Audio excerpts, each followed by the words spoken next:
And we're live. Wait, hold on. No, yeah, continue. Yeah, turf you went to on West 4th was super good. Oh, yeah, it's great. It's just like, I mean, it's vegan food, but like, you know, when you're like, I would not know this is vegan, it's just. Yeah, it's one of those places that you're just. Good. Yeah. Wait, is like, it oh, the food is so good. Wait, sorry, Turf and Kits? Yeah. Nice. When were you there? It was a couple weeks ago. Oh, okay, because there's like a COVID exposure there. No. I was just like, Don't freak us out. oh, okay, yeah. Awesome. All right. Oh So, my god, no, you don't. I'm no longer going out anywhere. I just remember that because I saw the update. I was like, oh shit. yeah, it was probably from Pride, to be honest, just with how many places. One on time day I you go got hit. out. One time. Yep. Nope. Never again. Never again. Never again. Wolverine. Awesome. All right. So, everybody all set? Yes. Oh yeah, man. You know it. Yeah. So, Let's do this. I'm kind of like, I have afraid. I have afraid. So, Yes. last we left off, the party having made their way into the high forest, ascending a mountain, and eventually going into the caves of the Starmounts, had a series of smaller encounters with a couple of roper creatures in a main chamber, but eventually found a very hidden, specific tunnel, underground, underwater, that they followed through to the other side, and a series of puzzles that allowed them to eventually come into a very large 50 by 50 foot chamber. A central obelisk pillar in the middle of the chamber, and as soon as everybody had stepped inside, a series of gems beginning to appear on certain walls within the room. Solving the puzzle and eventually dismantling the obelisk in the center of the room, a very long, dark drop, nearly 250 feet down into a very massive 200 foot by 200 foot antechamber below the obelisk, whereupon a single pillar of red clay earth had a solitary chest secured by 4 iron chains. 4 statues kneeled at attention, seemingly looking directly at the chest. And the party spent some time, less especially, swimming around in the crystal clear water, seeing that it descended again another 200 feet down, essentially creating a massive cube room that all of you were able to explore a little bit. Less seeing a couple of ripples and shimmers 30, 60, 80 feet underneath the water, not entirely sure what they were. The party made their way to the central area and eventually opened up the chest, releasing the secure enchantment of some kind of lock that was attempting to keep this in place. Leif having a vision of the blazing hellscape once again, and then closing his eyes and snapping back to reality and seeing all of his friends a little bit concerned as a few beads of sweat rolled down his brow. Inside the chest lay a single solitary scroll inside a long scroll tube, and underneath that a fairly small shield, a round shield, and then below that a large breastplate. Doctor looking for any kind of traps, any kind of magics inside, trying to figure out exactly what was happening. Les started to notice that a little bit of the water started to roil, and eventually on the opposite side of the chamber, a massive 25-foot long, huge entity began to spring from the water itself, seemingly forming and crashing waves as scales across its body. And so we pick up this week with the party inside the room with that creature on the opposite side beginning to roil its mouth. And right out of the gate, I need all of you to roll initiative. Yeah. Kaylee, you did say that you had hid last round. Last time, I remember that. I go behind the statue to hide. Yes, so go ahead and roll a quick stealth check for me. Okay. Yes, thank you. Poop. Poop. Poop. I'm going to go ahead and use my lucky purple dice for this one. Oh, put it away. No, Kevin, I'm going to roll 14 natural 20s. Oh, you're gonna beat my streak guy? Yeah, gots to. All right, so let's go ahead and get this guy pinned. 25 for stealth. 25 for stealth already. So with the complete lack of light, except for your orbs hiding behind one of the statues that is substantially larger than yourself, you did manage to get out of sight and out of view of whatever this creature is. So initiatives. That's pretty good. Holy hell, this thing is dexterous. Okay. So initiative rolls. 30 to 25. Anyone?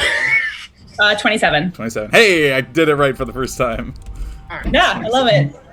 Gotta compensate for them Pros fast and peeps. Rangers, 30 to 20 is more accurate. 25 to 20. Okay. Oh no. All right. 20 to 15. 19. 17. 16 for Leif. Okay. 15 to 10. 10. Wow, less. That's one of the lowest ones I've seen you have in a while. Roll a 9 plus 1. And Hope? 14. 14. All right. So Les bringing up the rear. Yeah. And the caboose. Right up there. Right up there. Alrighty. So, And I give this thing an enema. Anyway. as this creature begins to roil up out of the water and its 25-foot long form expands, 30, 35, 40, seemingly a massive snake-like entity over 50 feet long, 20 feet wide in the center of its gullet. Les, you, having no idea what this is, turn to your allies. As Aluura, you are up first. What would you like to do? I don't know. What? I'm not up first. Oh, sorry, Elethe. I apologize. Elethe, you're up first. Excuse me. I was like, I- 27? like, skip some initiative orders? Sorry. That's- I just, I, for some reason, I was just looking at your expression, Amanda, and I was just like, ah, yes, Aluura. All right. And you gotta plug in player 2. So, Okay. Elethe, you are up first, successfully hidden behind the statue. What is it you would like to start with? Pew pew pew. All right. And Whisper's gonna do some psychic damage. Okay, so you step out from that. Go ahead and roll your attacks. Yeah. Let's see here. Well, that's probably not gonna hit. First one is going to be 12. 12 does not hit. Oh, no. Pew. That one was gonna kind be of so to be hard. expected. Yeah. Then we have 22. 22 does hit. Okay, perfect. So that's like a. I'm not using sharpshooter for that one. Okay. I'm gonna save my sharpshooter until we figured out the AC a little bit better, y'all. Sounds good. And that's going to be 8 points of psychic damage, 8 points, okay. and then 12 again. Shit, 12 that was my misses. roll. That would have been my attack with extra damage, but that's okay. Okay. And then I'm gonna use my bonus action to try and gain cover again and hide back behind the statue, which I can do as one of Whisper's thingies. Okay. Whispers thingies. Yeah. Yeah, like, sorry, the bow's traits lets me like try to hide again. I know. I just love how you said that. It's thingies. One of the thingies. It's a thingy that it does. It lets me be even sneakier than usual, which is And sorry, you said it was What? 8 points of damage? 8 points of psychic damage. Okay, yeah. Perfect. Let me just make sure. Yeah, bonus action DC 15 stealth check. Yeah, go for it. Yeah. All right. So what is your new stealth? It is 20 math. 26. 26. Okay, awesome. All right, good to know. Alrighty. So Elethe, wrapping that up with your first attack, pulling the bow back, this massive, gigantic entity. You fire your shot, and it sinks into the water, and then just passes directly through to the other side, seemingly catching no purchase. Second one, pull back and hit it directly in one of the eyes, and you see the eye kind of roil away. The creature making very little in the way of sound, more just the sound of waves crashing within the mouth as it kind of leans back and looks over at you, trying to find your position, as the third shot again just whistles wide as you're diving back behind cover. So a little bit of damage for stealth there. Alrighty, that's going to be your turn. Next up, we have the creature. Oof. Yeah, +7 to Dex. Nice. So it is currently on the water. What is it looking at here? That's probably fine. It can't get us if we're on land, right? That's the idea. So as its entire form is up out of the water, nearing 50 feet at this point of serpent-like body, it just kind of surveys the scene a little bit, sees all of you a little bit on the spread outside, and then raises its mouth up to the sky and and splashes and vanishes below the water.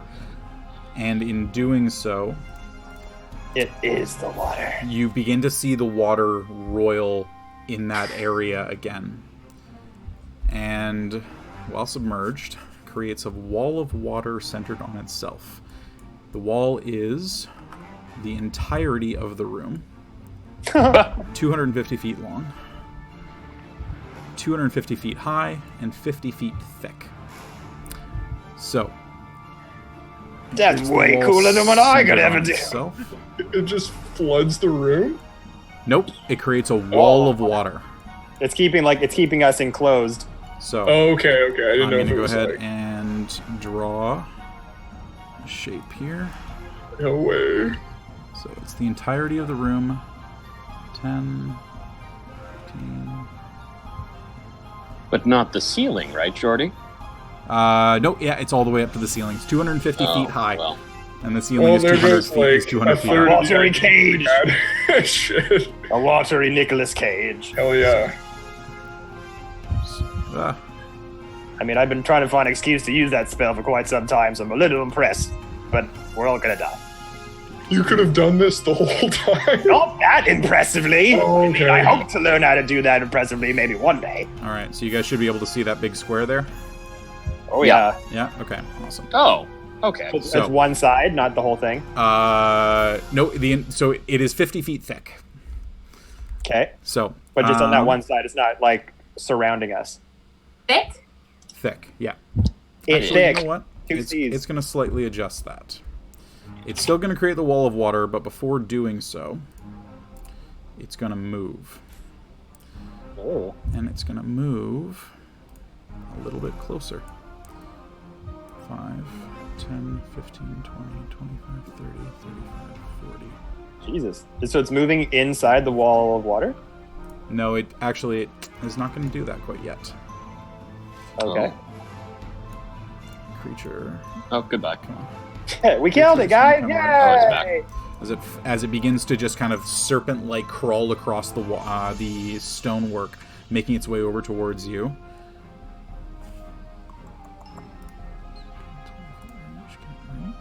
Oh my god. Can't even reach anybody. It's going to use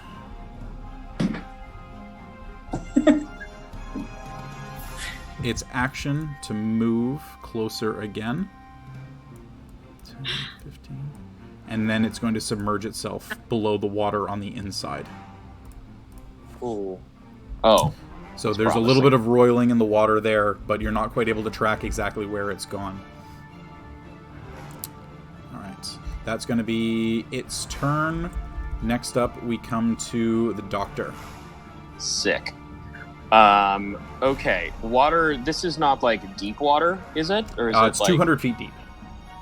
like around the island, yeah? Yeah, the island is a central pillar that rises up I see. sheer edges. Cool. I would like to take my movement and use my action to swim dash across the water Okay. to the larger part of the island Sure. area. So probably end up around there.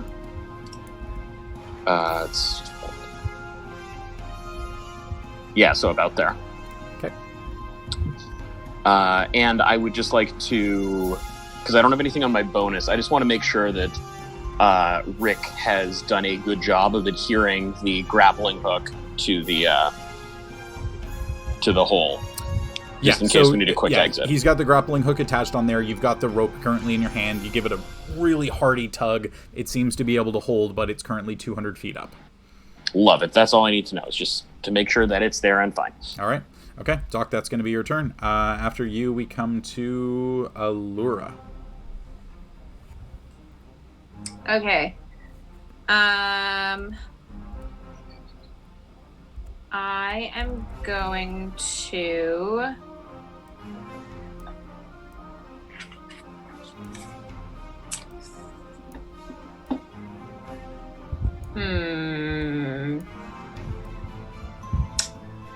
Hi! I mean, yeah, I can do that. Okay, I'm gonna go From where I am. Yeah. Okay. I will also hop behind this thing. Okay. Statue, and I'm going to use. I guess. Yeah, I can't really do anything while I'm gonna hold an action for when the creature comes out of the water. I can't really hold a melee attack, and I can only hold a. I'm sorry, you guys. My brain is not working today. Okay, I will. Yeah, I'm gonna hold a vicious mockery for when I see the creature. Sounds good. Holding vicious mockery for when you see the creature. Gotcha. And I would like to bonus action hide. And bonus action hide. Yep, sounds good. Go and roll stealth. That was bad. 23. 23. All right, good to know. So Aluura ducking behind and again playing to the shadows as best you can. There is very limited light down here, so easily able to do so and hiding behind that massive statue. That's going to be your turn. At the end of your turn, Leif, you notice that the roiling under the water starts to get a little bit more angry. And suddenly a massive, what looks to be a tentacle maybe, but you realize is actually just the body of the creature comes ripping up out of the water and smashes into the side of you. That is not very good. About to get yeeted Your across face, Jesse. Your Sorry, face. it was a really not a good roll, but that's a 20 to hit. Yeah, that'll hit. Okay, so Cool, that that's is, better. It has legendary actions. yes, it does. Well, Is this is like straight up just like water hentai? It's a little big. I mean, It's getting there. We'll see. Yeah. All right, so Leif, that is going to be 15 points of bludgeoning damage. okay. And 7 points of acid damage. As the body passing through you, you start to feel the corroding against your skin. But the body itself, as it just whips you and passes over your form, vanishes below the surface once again. Fuck. Does that knock me anywhere, or just like... Nope, it just came in and just impacted against you, and you kind of get rocked up against the side of the chest. Fuck. So Yeah. that's going to be its legendary action. After that, we come to Leif. Cool. So I am going to... Yeah, I don't actually think I have enough movement. I've got, 20... So it's double when I'm swimming, right? Sorry. Yeah, you move at half speed when you're swimming. Okay. That's not ideal, but that's going to be what happens. Cool. So I'm going to use my dash action to... So I'm going to move, what is that? 5, and then 10, 15, 25, 30. So now I'll use my dash action to furiously swim. 35, 40. I take it, am I out now? Like, kind of... Yeah, you're kind of crawling up onto the edge, so you're no longer in... Okay. Cool.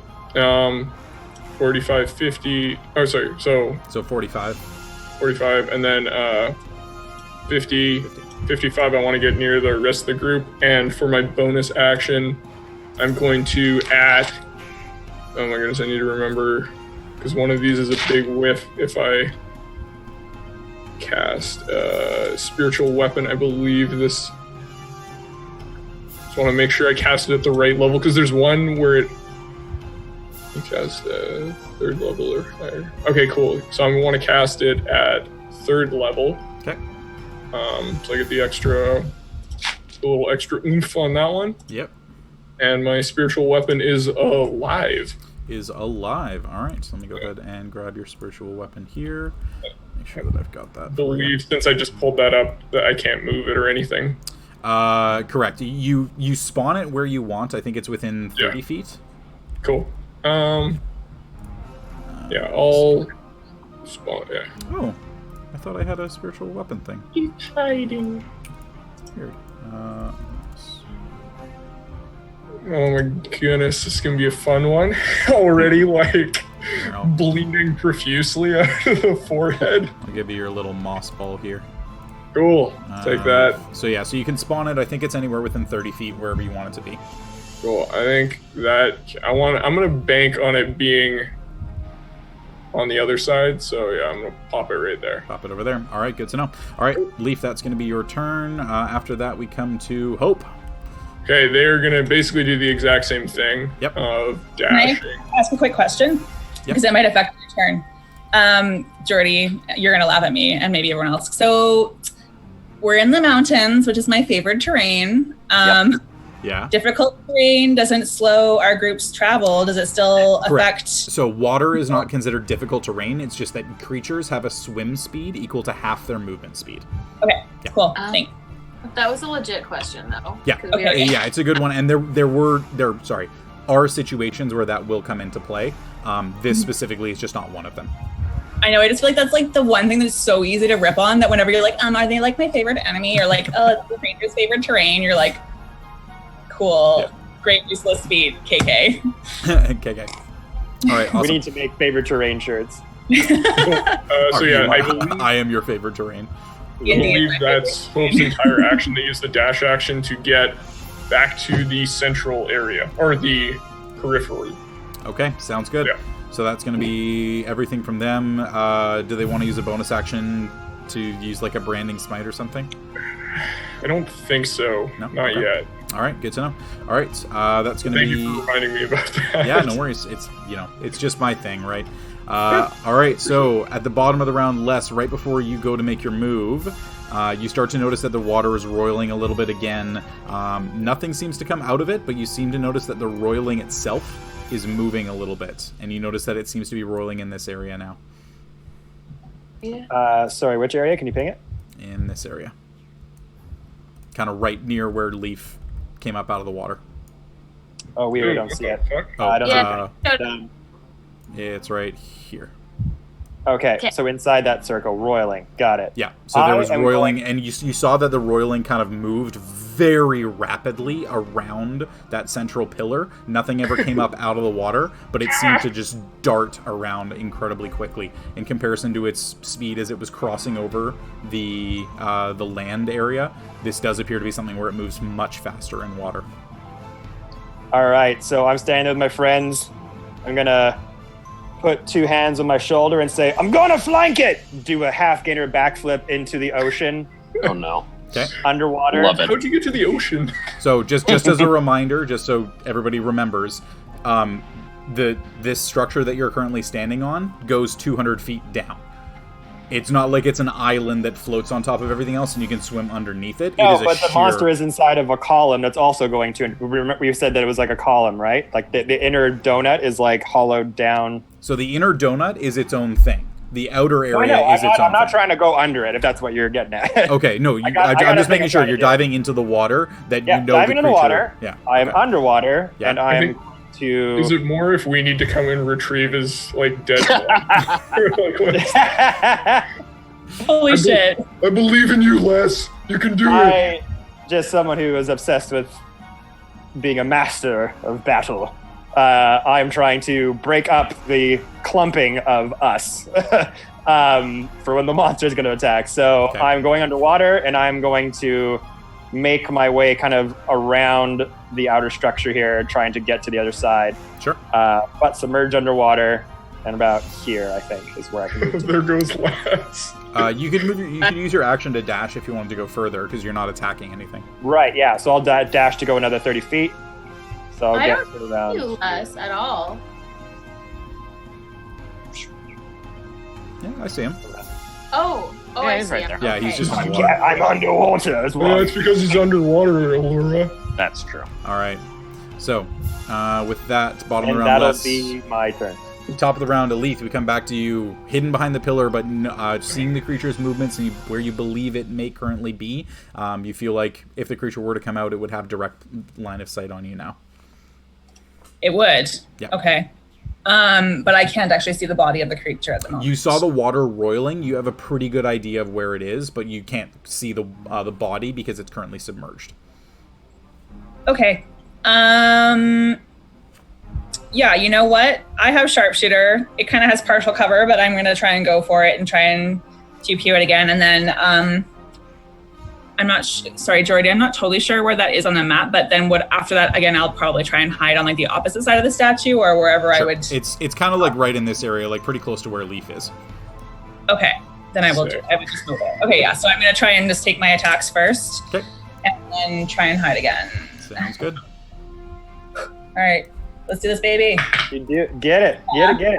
It's gonna be 29 to hit, so I think it's gonna be fine. Woo. Yeah, that definitely hits. So you, from where you are now, yeah, I'll say that's fine. Okay, cool. I was intending to do that one sharpshooter, but I realized I didn't say it, so You did actually. did. You Oh, did. did I? You did. You said 29 to hit, like super excited. So I'll take that as a 24, which still hits. Great. Yeah. Perfect. So that's going to be 19 points of psychic damage 19 with sharpshooter. psychic. Okay, good to know. Dang. You Yeah. scrambled the water's noggin. Guy's getting a bad headache. I hate you, water. Take psychic damage. All right, first attack. You do seem to notice that there seems to be a little bit of roiling underneath the water as you fire your arrow kind of into the darkness. You're not really sure, but something does seem to react when it gets hit. Okay, and I'm doing the second one sharpshooter as well, and it is going to be 23. 23 also hits. With the removal of 5 points. Very nice. Yeah, go for it. Okay, great. Cool. 16 points of psychic damage. 16? Yeah. All right, good to know. And then I'm going to move around to the other side of the statue. Basically, where you pinged, I'm trying to get hidden as well as I can and try and hide from the creature again. So I'll do another stealth check as a bonus action. That's going to be 25. 25? Yeah. Yeah. 25 sounds good. Just so you know, I know that I beat my DC 15, but like I'm assuming you're also taking that into consideration when the creature's like looking around at stuff. So. Correct. Yeah. Yeah. The stealth check is more to determine are you dealing psychic damage or regular. The DC is to determine are you dealing cyclic or regular. But the stealth is more to notice does the creature see you. Perfect. Okay, awesome. So that's going to be your turn. After you, we come to the Leviathan. Oops. Yeah, no. I didn't mean to say that. Anyway. It's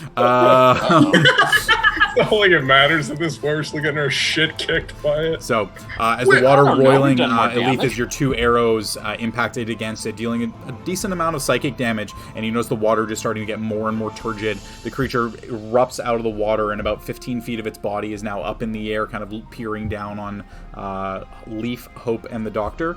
It's going to go ahead and use its Tidal Wave ability. Oh, good. So, I'm Wave. so happy I moved out of the way. So, Was out here trying to cast Bless on everyone? Sorry. So the tidal wave is a 200 foot long thing centered on itself. Come on, why can I not move this? Does that not trigger my... Yeah, it does trigger your attack. Okay. Yeah, we're just about to get smoked by a class 3 right now. Yeah. Big surf's up appreciate- gang. The big kahuna just came and clapped our cheeks. There we go. Okay. So. Oh. Is that right? Oh no, it's not. It's one further over. Zoom in. Oh, good. There we go. Okay, awesome. That's nice. So, 200 feet long, 200 feet high, 50-foot thick wall of water as the creature erupts out from underneath the water to do this. So, when the wall appears, all of the creatures within its area make a strength saving throw. So, Elethe, Leif, Hope, and the Doctor all make strength saves. Leif and Doc and Hope, you all get the bonus from Hope's aura. Oh, good. Aura! Okay, Hope. What is Hope's bonus again? +2. +2? Yeah. Okay, cool. Okay. Aura of protection, right? Yeah, aura protection. Okay. I remembered. Okay. So we'll go around Elethe. 18. 18. Okay. Leif. Leif rolled a nat 20. So 22 plus 26? 26? Very... Draw. Is it the +4? Is Two. it +4? Oh, +2 then. Sorry, 24. 24. He's got a strength 2. You have a strength of 2, so it's a 24 total? Okay, Yeah, good to yeah, know. 24 total. Hope? 19. 19. Doctor? 17. 17. All right. Leif, on a DC 24, you succeed. Fuck. So you still take half damage, but you don't take the full amount. So that's 14. He grabs his shield and goes surfs up.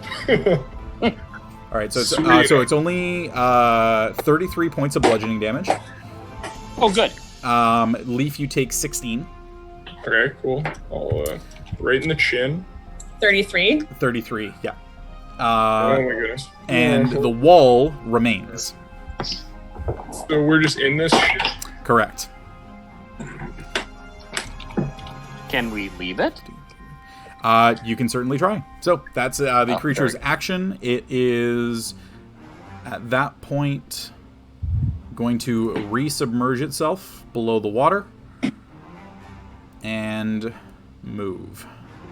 And you start to notice that the water begins to roil further over on the other side, away from where the wall appeared.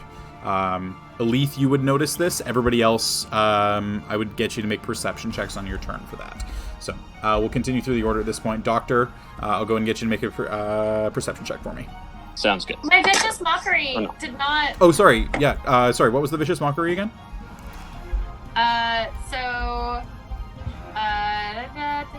If a target can hear you, though it need not understand you, it must succeed a wisdom saving throw or take 1d4 psychic damage. Okay. Wisdom saving throw? Yeah. 20. What's your insult? 22. No, that definitely doesn't happen. All right. So, does not succeed there, or does What not. was your insult, Aluura? Fuck you, water. Goes by. I want to hear Aluura do the vicious mockery. Yeah, sorry. Yeah. This is you. What's your insult? No, all of my stuff is like very quiet and under my breath. Says, fuck you, water. Shit, water monster, I hate you so much. I just So say it's it very ASMR? noisily. I want you to get flushed You just essentially, with the wall appearing and this massive wall of water forming and starting to crash at the top like a huge tsunami coming in over the edge of you guys, Aluura, you just start to, and your mouth just fills with water as you just and bubbles start to escape. Waterboard. I don't think I'm not in the wall of water. It's the flavor. The flavor is that your words get lost amongst the wall of the crashing waves. Yes. Mechanically, you're not deep in the shit, but Yeah. All right. So, Flavor. Doc, on your turn, a creature caught in the wall can only move by swimming. Because of the force of the wave, the creature, if you would like to swim, you would have to make a strength check, an athletics check to try and swim. Well, I'll give it a try. Okay. I also rolled a 20 on that perception. 20 on that perception. Okay, so you do notice that as the wave kind of rises up out of the water, and it seems like a good amount of the water is starting to get displaced a little bit, and it forms. You do look down, and the creature does appear to be directly on the other side of the pillar. Dope. Love it. I'm going to try and just step out of the wall Okay, and try and get around that statue man. go ahead and make an athletics check for me. All right. Athletics. Yes. Okay. Mhm. Well, not my best, but that is a 15, Jordy. 15 is not good enough. So as you Oh, try good. to swim, the water just crashing Oh, around good. you, kind of getting tossed sideways. You manage to right yourself, but your speed is 0 this turn. Okay. Is that my action, or No, is that? that's just your attempt to move failed, so your speed becomes 0. So you still Okay. have your action and your bonus. Okay. Not likely I can try and hit the water from where I'm at with blasts, huh? Because of the pillar Yeah, in the just a- center, not yeah, really. probably not, right? Okay. I'll say, because the thing would actually have risen you up a little bit. Oh, I can I'd say it's got a little bit of cover, but you've got a shot at it if you want to try. Yeah, why the fuck not? Let's Yeah. do this. Because you would Let's be try and like, it's shoot a 200 water feet monster. tall, right? And it's shooting water up. You would kind of get caught like halfway up. So I'd say Okay. you've got a decent shot. It's just got a little bit of cover. Sure, I'm gonna give it a try. Okay, Why go not? for That is a 22 on the first one, Jordy. it. 22 does hit. Love it. I'm gonna roll my second one, Yep. so I can roll them together if I get it. That is a 23. 23, yeah. Both of them hit. Love So, Doctor kind of spinning around a little bit. You just take a second, like, grab the water and right yourself. You find your 2 Eldritch Blasts and fire those off. Yeah. All right. Nice. First one Water. is... that is a 14, Jordy, 14, okay. Second one? on the first one. And the second one is a 10. 10. All right, good to know. So as the 2 blasts impact, you notice the roiling of the water starting to become more furious underneath. The creature definitely looked like it's starting to take some damage. Oh, no. All right. Waka. So that's going to be your turn because you have no movement. You've got a bonus, Correct. but I don't think there's anything you can do. I'm just going to, like, motion up to Rick to be ready in case we decide to run. All right. So that's going to be your turn then. After the dock, we come to Aluura. So with this gigantic wave starting to crash in your direction, what is it you would like to do? It's moving. The wave is moving. It's a tidal wave. It's 200 feet tall, and it's crashing against the roof, and it seems to be crashing in your direction. Okay.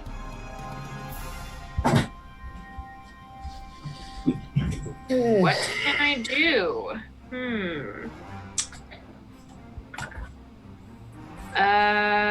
Okay. I'm gonna stress eat some watermelon. That's what I'm gonna do. There's not really much that I can do. I'm gonna just move to. So 1, 2. I can't tell what are the squares on that like square 1, 2, 3, 4, 5.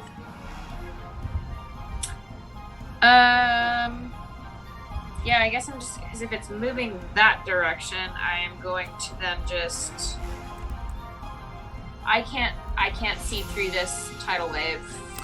You can make a perception check to look through. Sure, I will do that. Okay, go for it. It was a natural 20. Oh, yeah. So you're able to see through. You do see that the water seems to be roiling on the other side of the water. Okay, Or on the other on side the of the pillar, I should say. side of The pillar.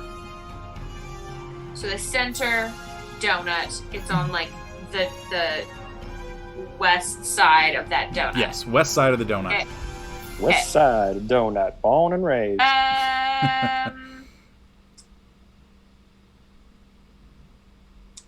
I'm going to use my. Okay, who?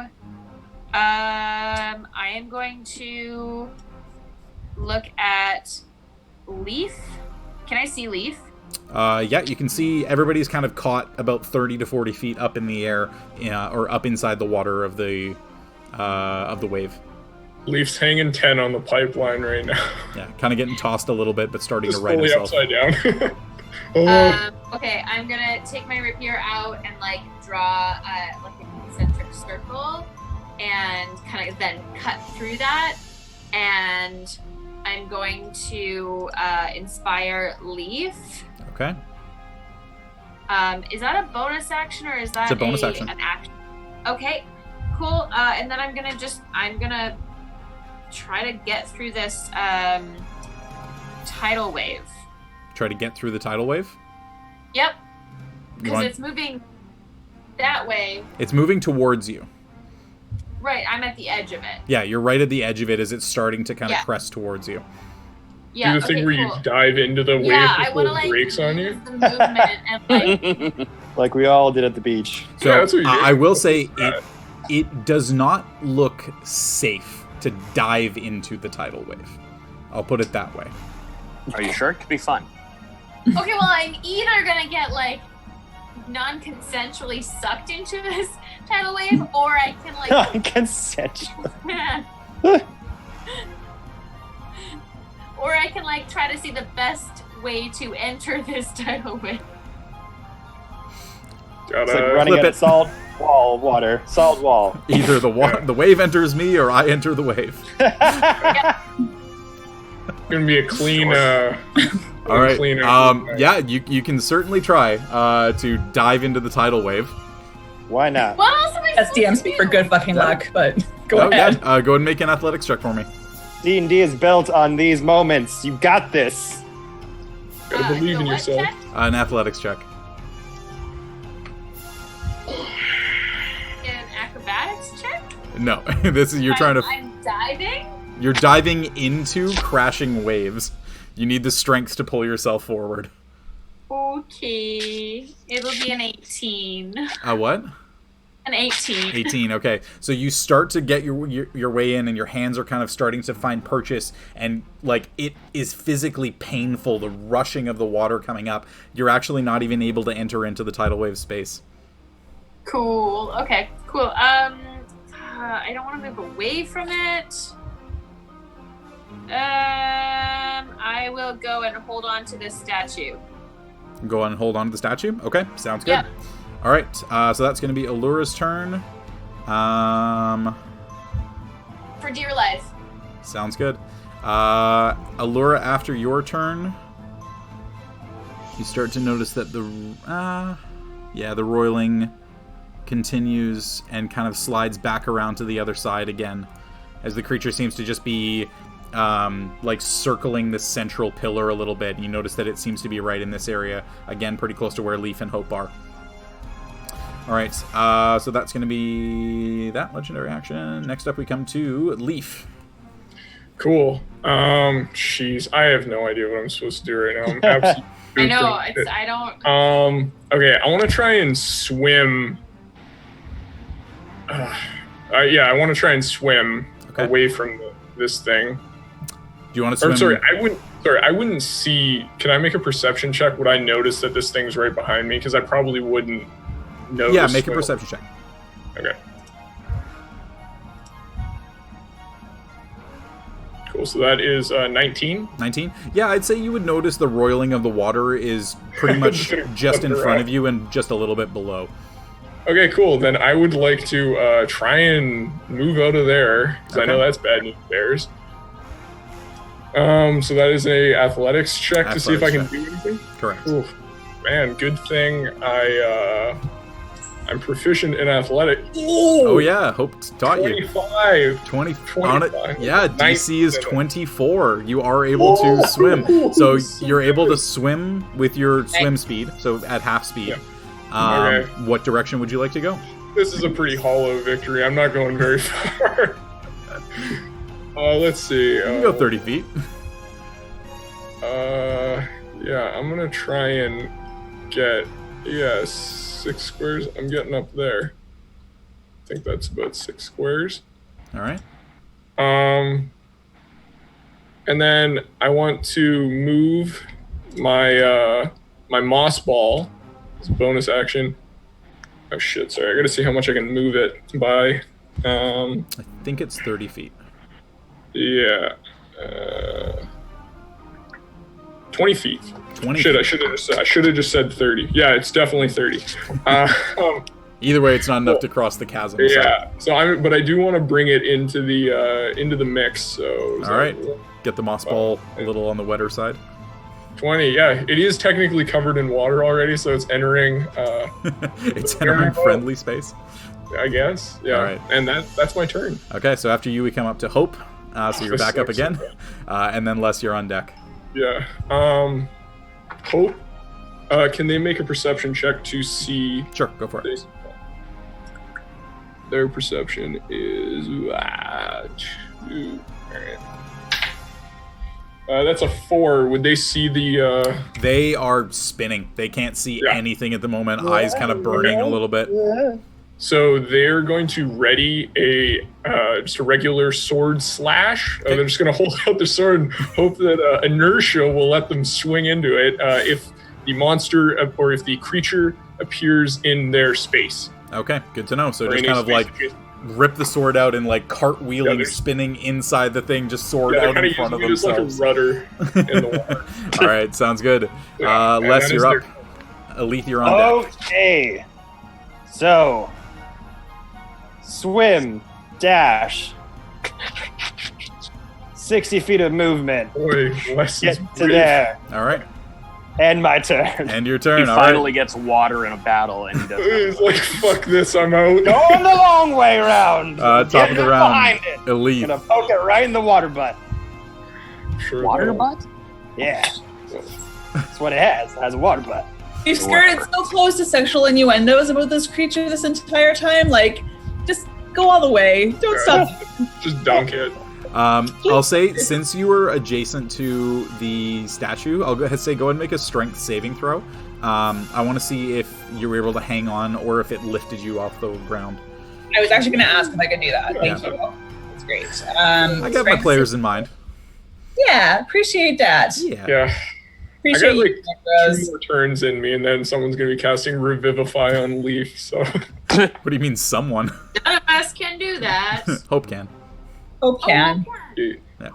So, 18. 18, yeah, that's fine. Because all you're doing in this is you're just trying to hold on to a statue. You're not fighting the waves or anything. So, yeah, so you're able to hold yourself down. You are still on the ground, effectively, with your feet planted. But I'm still kind of like being in the current of the water, basically, right Correct. now. Like, it's really difficult. If you were to try to move anywhere, you would be fully fighting the water, but you're kind of able to hold yourself in place easily enough. Okay, no, yeah, I'm gonna shelter down behind the statue. Here's a question for you. Maybe actually I can see if, like, I can sort of see where this creature is now, right? You said last turn I sort of saw the water start roiling again. Yeah, so it kind of circled the central pillar, went to the other side, and then came back around and is pretty much right near Hope and where the doctor are. Okay, so where I am, it actually probably wouldn't be able to see me from where I am. No, you're in a pretty good spot where you are now. It's in the same place it was when you last hid. Cool. Yeah. So basically, I'm just trying to see if my strength or if my stealth check would sort of like I wouldn't need to re-roll it because I'm in the same spot. Yeah, you haven't done anything. You're in exactly the same place. Okay, then. And this is kind of a long shot, but like I really don't have anything else to do because my spells are pretty tapped without my bow, which I'm assuming I can't fire in the middle of a gigantic current of water. So, You can is there certainly anything? try. That's okay. I don't need to be embarrassed like that. Yeah.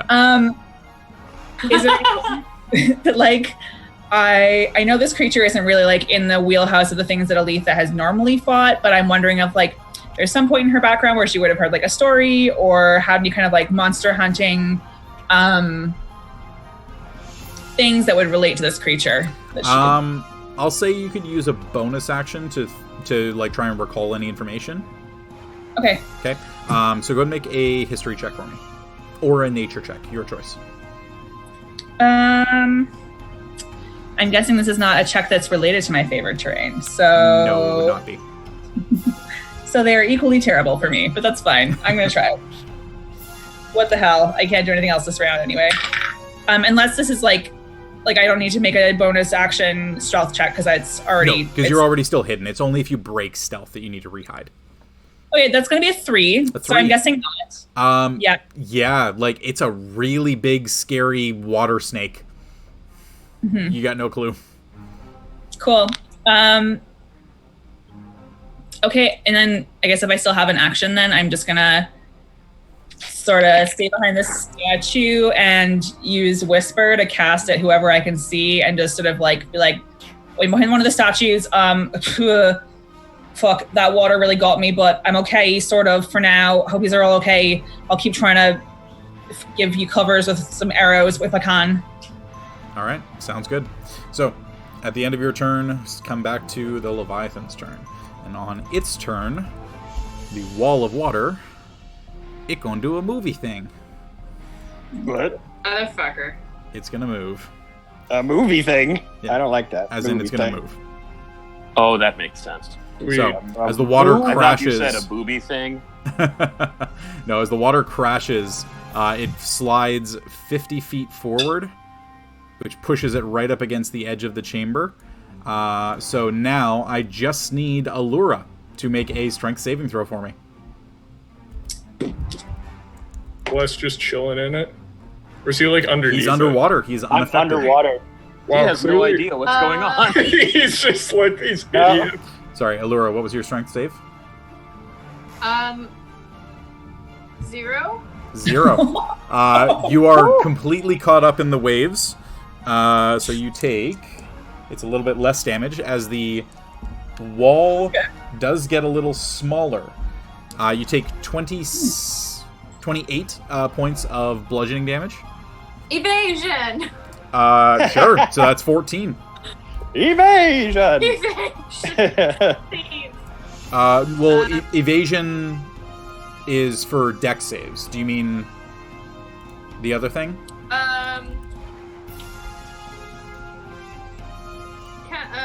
Uncanny dodge? I think that's maybe it. Yeah, that's the thing. Yeah, because evasion is when you make a dex save. Uncanny dodge. You're right. I'm just double checking. I want to make sure that you can do that. I have it written down here. You're correct. Okay, so when an attacker you can see hits you with an attack, technically this is not an attack. No. So there isn't a way to have the damage. What? There's no way to do. Okay. It's an environmental effect. It can't be halved. Okay, how many? 28. Cool. So 28 points of bludgeoning damage as the tidal wave that was 200 feet tall right up to the roof shrinks down to 150 feet. All right, and with that, the creature uses some of its movement, comes back into view, plain sight outside of the water, and it's going to go ahead and move 5, 10, 15, 20. Ooh. And Leif, it's going to go ahead and make a series of attacks against you. It's going to be 1 slam attack and 1 tail attack. Slam attack is a 31. Yeah, that'll hit, I think. And the tail attack is... that's even higher. 34. Alright, so the slam attack... Oh, God. Yeah, this thing's You might fun. say these were both super effective. So, the slam attack is going to be 13 points of bludgeoning. Okay. And 6 points of acid. Okay. And the tail attack is... Ooh, that's bad. Stupid D12s. 13 points of bludgeoning and 3 points of acid damage. Okay, so... Hold on. It's a really good thing we rested before this fight, you guys. Oh my fuck. Did we rest That's- before this fight? 35 No, points of That was damage. that was the okay. joke. We That's did a 35 short rest, points of not a damage. long one. It was 13, 13, and 9. Yeah, 35 total. Sick. Okay. So as the creature rises up out of the water, its full 40, 50-foot long form, you can see it's still partially attached, sort of, to the water, like its tail is kind of hanging in the water as it comes up and makes this massive slam, kind of crashing the jaws, even without teeth, together around Leif and slamming together in his form, and then opens the jaws up again. The tail whips up out of the water and backhands Leif with this massive amount of damage as the water sprays everywhere. Okay. Just so everyone knows, Leif is like clinging to life right now. Oh! Fully splayed out, full yard sail. Sorry? Oh, yeah, right. Yeah, that was Just so you know, yeah, I've 68. taken about 72 points of damage, I believe. So things are going well. I got hit with that first thing, Yeah, which Yeah, was that was a lot. 33. 30, and then I got hit with the tidal wave, Oh, and you got hit with the other and one. then I got yeah. hit with this. Yeah, yeah. See? Yeah. You succeeded that saving throw, so it was 16, not 33 Yeah. with the first. So, yeah, Okay. I was going to The say, it first should be one, less. I think you should have only taken... Yeah, Okay. 16. You said Okay, 16. I'm at 17 then. Yeah, there you go. That's better. Because I was at 1 before. Oh, shit. All right.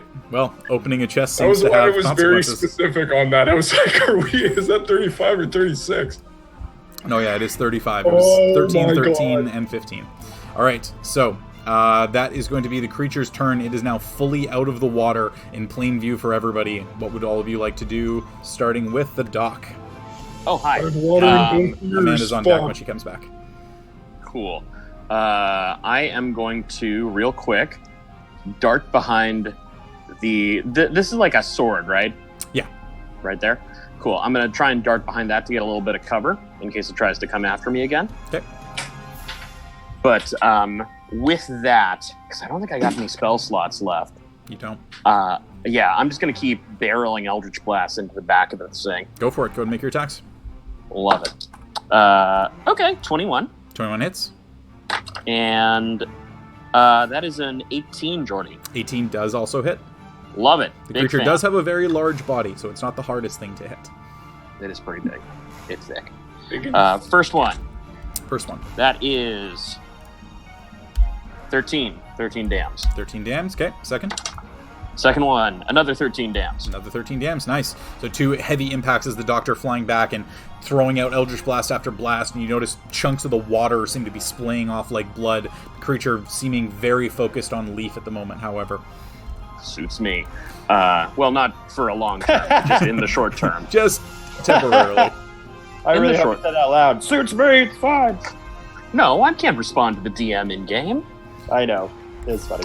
But yeah, I'm just gonna like duck back here, behind, just right before the wave, but just behind right on the edge of statue. it. Gotcha. Yeah. All right, that's going to be your turn. Oh, and I'm gonna double check that my rope is still intact. Yeah, your rope is still intact. It's a little on the damp side, obviously. Yeah, it'll happen. but the rope was still intact. It did not separate from being Great. inside the water.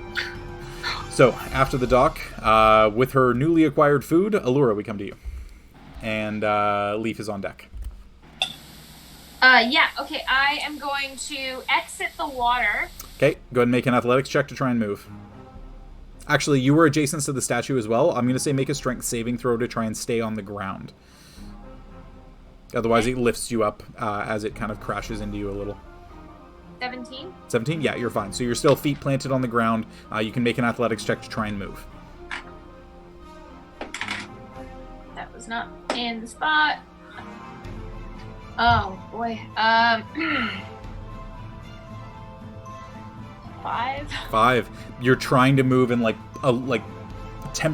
kind of clinging onto the statue to make sure you don't get tossed around. And in trying to do so, you're noticing that the waves are much stronger than you are. Unfortunately, your speed is 0 this round. Cool.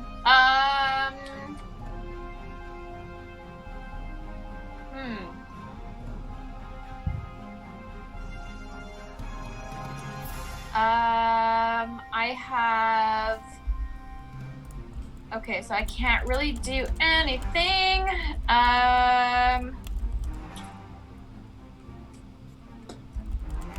going to look over at Hope. I'm feeling really not helpful, and I can't really do anything sneaky or anything really of my talent, so I'm just going to use a bonus action and inspire Hope. Okay. Same thing, I'm gonna do a little tiny portrait of Hope in the air with my with my rapier. Sounds good. So the tiny Little portrait. stick figure. Well, especially Oh, with the water Lord. too, you're doing it fast enough that you're kind of cutting through the water before it can form, kind of actually creating a still life, and then just underlining it at the last second as it just fades into the water. But Hope does feel appropriately inspired. So it's a D6 of inspiration? Yep, D6. So that's my 2 D6s of inspiration for today. All right, good to know. So that's Alura's turn. Well, you do have an action if you want to hold an action. Can I hold an action? Can I hold the dodge action? Well, you can take the Or- dodge action, so any attacks made against you are Yeah. made at disadvantage. Or Yeah, you could yeah. hold an attack action if you want to fire a crossbow shot at it.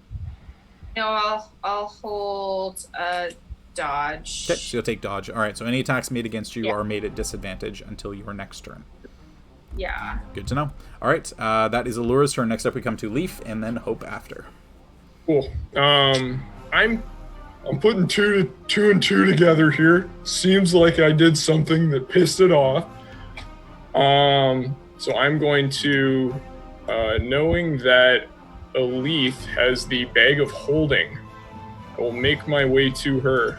Okay. On my way there, I will be casting lay on, or I think it's not lay on hands, whatever the hell the cleric version is. Divine healing. Healing word? No, I've got a full thing. Channel divinity, it's healing. Okay. And I am going to pump the entirety, or actually, sorry, I'm going to pump 20 points of healing into myself. 20 points, all right. I'm not, so that's going to be my action. Okay. Good. I'm going to Shit. Okay, sorry. Should retcon this because I wanted to ask you. Am I able to like? I take it I'm like holding on. Like I'm not. I haven't tucked away really the stuff. Like it's pretty on me that what I just grabbed. None of you have grabbed anything, as far as I'm aware. Or did you actually pull it out of the chest? Yeah, sorry. I thought I pulled the stuff out. Yeah, we took everything. Oh, Yeah, okay. Maybe I'm just crazy. Yeah. So we'll say that you've got the breastplate, the shield, and the scroll kind of in your hands right now. Well, that kind of blows my theory out. Well, you can drop it at any point, right? Like, Well, to be honest, I thought you had left it in the chest. So if you wanted to like have pulled it out and immediately dropped it, that's fine. Okay. I mean, I was doing this more for a self-preservation in that, it's attacking me because I have these things. Oh. But that's okay. I don't know this. Yeah, we'll say that if you think that you have them, you have them. It does seem to be chasing you, so leave that as whatever you think it is. Yeah, I will kind of... Am I able to kind of like have those out as like is it a free action to essentially like have them so Elethe can like grab and bag? Well, it's an action to take out or put anything into the bag of holding. Okay. So she can take them from you as a free action. Okay, cool. You're offering them, but it's an action to put them into the bag of holding. Okay, cool. That was sort of what I was... If I'm amenable to it, can Leif just put them in the bag of holding? Like, not unless it's your turn. So it would like Leif, you could hold your action to put something into the bag of holding that Elethe opens. Yeah. But is it okay that I just kind of have it out for okay, cool. Okay. And we'll see. Maybe that might not happen. And then for my bonus action, I will have my spiritual weapon all go for beautiful mossy energy going straight in there. Go and make the attack. Cool. What is that? That was at third. Oh, nice. Yeah, that was at third level. Mm-hmm. Oh my goodness. Come on. I mean, not the best for stream, but I don't give a shit. It's so good. I'm just surprised that you ordered a hot soup on a day like today. At the end of a day, though, it's a Cuillin apartment right now. A nice hot ramen is like perfect. That's fair. All right, that's Leif, a nat be 20, nice to have a cool. That's a nat 20. 30 to hit. Very nice. Yeah, nat 20 isn't always a hit. Good job. All right, so go ahead and roll the damage. So it's what, 2d8? Doubled. So it's sorry. I think You said third level. Yeah, fuck. So I fucked it. I can't retcon and be like, I meant fourth level. Well, this is the thing is, you did kind of say... Specify the thing. Like, you purposely said, there's one where I get screwed. I'm going to make sure I don't do it at that level. And I picked... And then you did it. And then you did it. So, yeah. So, I'll say you can... Like, yeah, that's fine. Because you did specifically say you didn't want to get screwed by it. It does say at a... Oh, my God. Using the spell of third level or higher... using the spell at third level or higher, the damage increases by 1d8 for every 2 slots above second. So that would be the first time it increases is at fourth. If I'm understanding that. Right. That's so weird. Right? Like, okay, yeah, so I see... I forgot that the wording on that is just horrible. Okay. Give me a sec. Don't joke, Shaw. You got this. 5e. All right. Yeah, just give me 1 second. I just want to double check.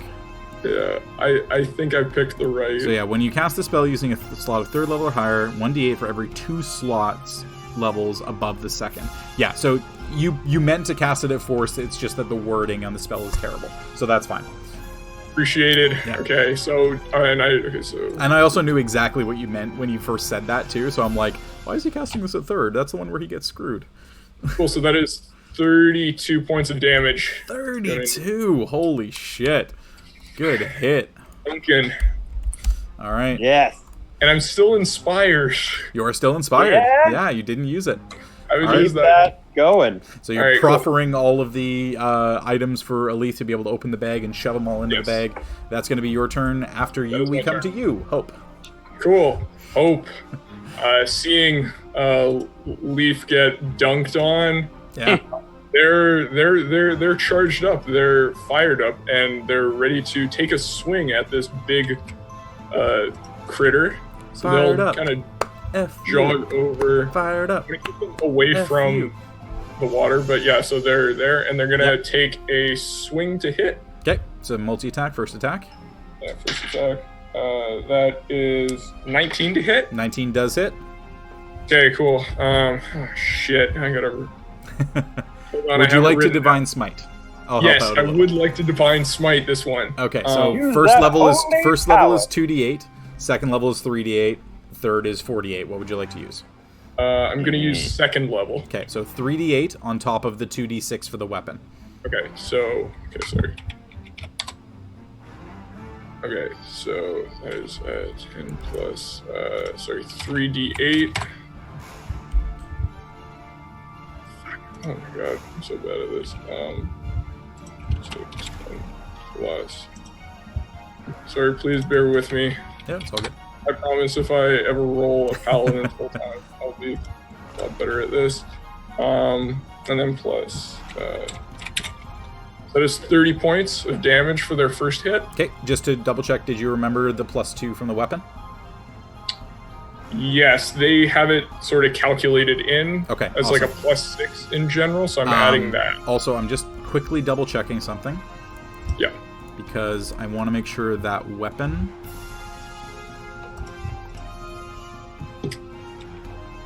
Yeah. I can pull It is it up. considered a magic weapon. Yes. Okay, so that's fine. So you said 32 total?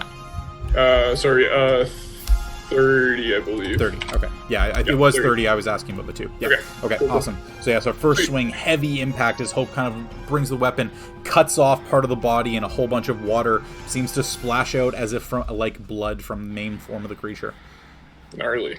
They're Second going attack. to go in for that second attack. Do it up.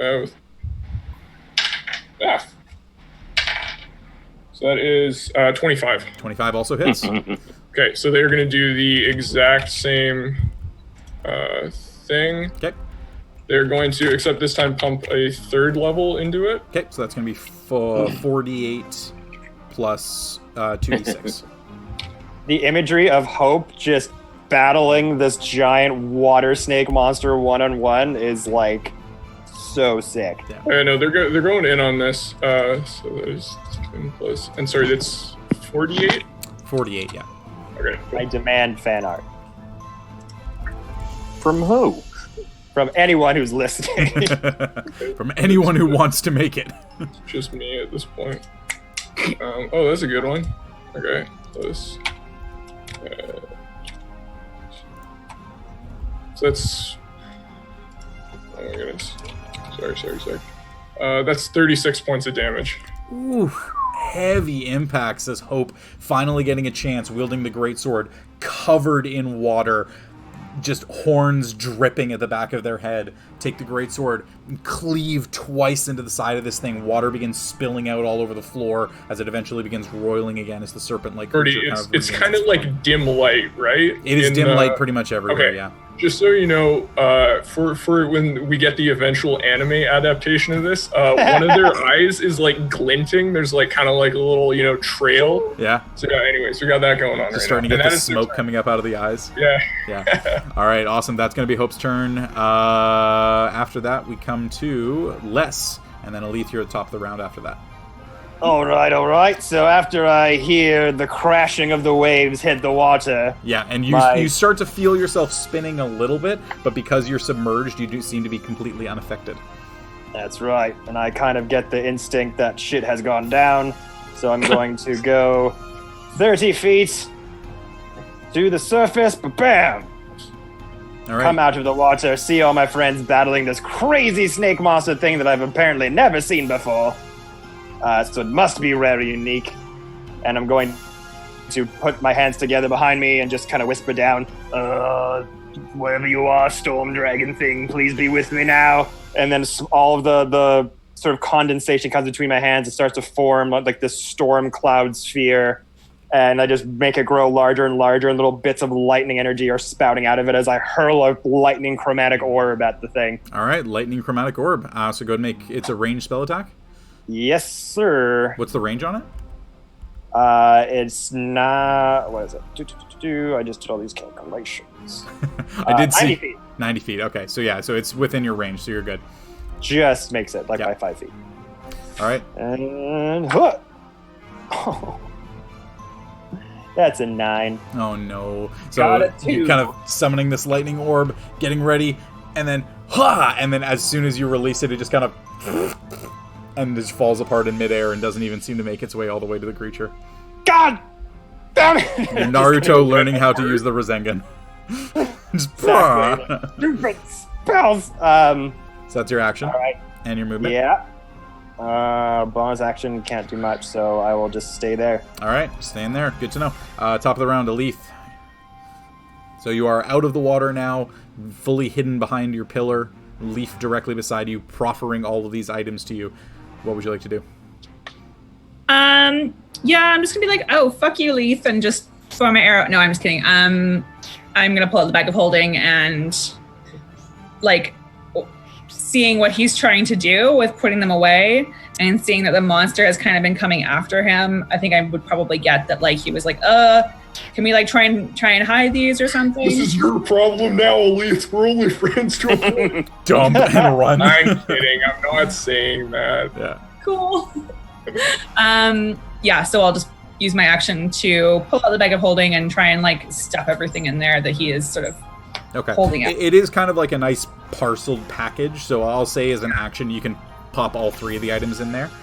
That's fine. So you've opened up the bag of holding, you, with Leif's assistance, take everything from his hands, shove it all into the bag, and then close it up again, tighten the drawstring, that'll be your action. Mm-hmm. Do I need to make another stealth check to try and, like, stay hidden from this creature at this point? Nope, or am I because still... you haven't broken stealth. It's only if you make an attack or cast a spell that breaks your stealth.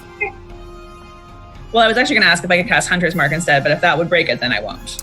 Yes, Hunter's Mark would break it because you need to get line of sight on the creature and you don't have something to re-hide afterwards. Gotcha. Okay, never mind. I'm just going to, for my bonus action, I will sneakily, like, touch Whisper and say to Leif, like, oh, glad you made it, buddy. You're looking kind of rough. Yeah. Do you want I've got a healing potion. Do you want one? I guess I can just nod, or... Yeah, we'll say as a bonus action, you can just kind of, like, pass a healing potion across if you want. Yeah, like, blood's just leaking out of, like, both ears, both nose, and eye, and, like 3 teeth left. Okay. All right, sounds good. So that's going to be Elethe's turn. Next up is the creature, and then Doc, you're on deck. So, Noted. Creature now currently being engaged with Hope, taking those incredible hits. You see that its gaze again shifts towards Leif, and then it kind of shifts back towards Hope. And then the maw opens once again, and it's going to go ahead and take a slam attack against Hope. Sorry, and at this point as well, the tidal wave crashing into the far wall, having nowhere further that it can go, dissipates. Love it. It turns around and... It's like a car wash. Reverse Unos, everyone. So it essentially, having crashed through everything and impacting against the far wall, the sheer amount of water underneath starts to absorb the water into it again, but you notice that now the water starts to slick across the surface that you're standing on as it kind of goes back towards where it first came from. Just water displacement doing its thing. So the creature looking down at Hope, this is going to be a slam attack against them. That's a 30 to hit. Okay, I think that hits them, yes. And second attack is, it's a natural 7, so 23. Sick, yeah, both those hit. Alright, so this is going to be full damage on the attacks. That's a little bit better. It is 11 points of bludgeoning. Okay. And 10 points of acid from the slam. Okay. And then from the second one, it'll be 16 points of bludgeoning. Okay. And 6 points of acid. Okay. And it is just going to remain in its space at this point, fully enraptured by Hope. Okay, Alright. hold on. Enraptured. Damn, I forgot to do its legendary actions last round. That's my fault. They're not looking, like, phenomenal, but they're Hope, and they're cool as shit, so... Alright. Well, next up we come to the dock. Aluura, you're on deck. Yo. Just same as before. I'm gonna level some blasts into this guy. Yeah. Doing its thing, staying in full plane view. May as well just keep taking pot shots. Might as well. It's there. It's big. Might as well keep hitting it. Yeah. Okay. That was a 27, Jordy. 27 hits. Yeah. That tracks. And another 27. Nice. Yeah, both attacks definitely hit. Love it. These dice are good to me today. Never giving up my metal dice. I love using creatures that are basically auto hits. Yeah, it's fun. for me. That is a 7 on the first one. 7 on the first, okay. And 15 on the second one. Very nice. So 2 heavy impacts again as Hope kind of cratering open these areas, and before the wounds are able to fully close and the water begin roiling again, Doctor, you fire off your 2 Eldritch Blasts and kind of keep little gouts of water coming out. Creature's starting to look on the hurt side. I'm trying to get it right where Hope's splitting it open, man. Yeah, sounds good. So at the end of your turn, it's going to go ahead and use a legendary action to make a slam attack against Hope. Oh. That is 26. That'll hit. And so the slam attack is the D10s. Shit. Really? Double 1s on D10s? So that's going to be 11 bludgeoning and 1 acid damage. That's excellent. Oh my. So 12 Hope is points. they're like staggering on 2 legs. So, just so everyone knows. Wow, all right. This is a thing I need to know, so I don't know why I'm telling everyone. It's all good. I'm the guy that heals. I'm the shit. healer. All right. So that's going to be its legendary action. Next up, we come to Aluura, and Leif, you're on deck. Cool. I am going to. I guess I'm gonna run over to this creature. Yep. And let's see how many.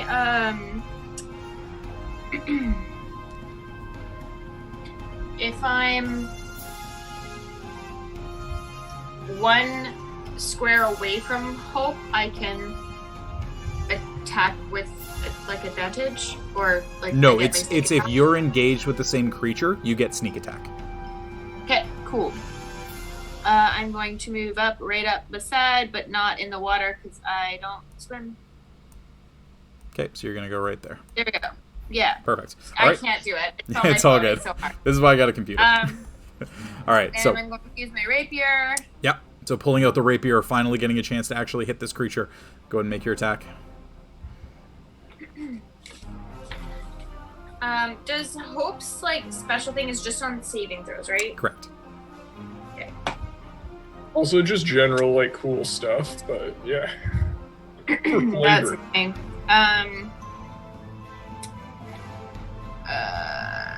So that'll be 15. 15 unfortunately misses. You go to stab into the creature, and at the last second, it kind of splashes you with some of the water, and you just recoil a little, unable to purchase. Okay, I'll just take a shot with the rapier as well. Okay. With the crossbow? Yeah, that's what I meant. Hand cross. Yep. So that will be 22? 22 does hit. Go and roll damage for this one. Yeah, okay. And that's with sneak attack. Yes, it is.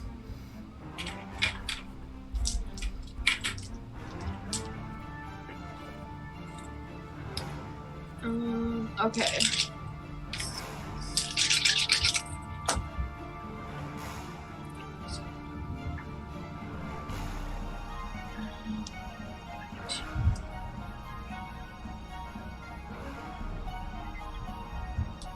So 28 points of pure magical piercing damage. All right, 28 points. Good to know. All right, so heavy impact from the crossbow as you finally just kind of look up at it, getting really pissed off. This giant mouth is just slamming into Hope over and over again, and you just fire a shot straight into one of the eyes as it recoils back. Yeah. Very nice. Okay, how much of my movement do I have left? Not much. 5, 10, 15, Okay. 20. You've got 1 square. Yeah, I'll just move east 1 square. Okay, sounds good. So moving. I feel like it's square over. more than that anyways, but whatever. You feel like it's what? Its reach is Oh. more You saw that it seemed to be slamming Leif about 20 feet away, so... cool. Nice. Okay. Yeah. So that's going to be your turn. Yeah. After that, we come to Leif and then Hope. Cool. Okay. Ay. So Leif is going to, we're going to start with the bonus action of attacking the creature with the spiritual weapon. Do it up. And damn, I thought that was going to be another nat 20. That's 18 to hit. 18 does hit. Okay, cool. Cool. And that is... Oh, hell yeah. That's a big one. 20 points of damage. 20 points. Nice. Yeah, dude. 8 and 6. You are doing an excellent job. Yeah. I'm doing my best. Killing it. Cool. So that's your bonus action. You've got all the stuff out of your hands now, action available, and your movement. Yeah. Okay. I want to, knowing that it's sort of coming after me, I don't want to pull Elethe into this anymore. No, I'm good.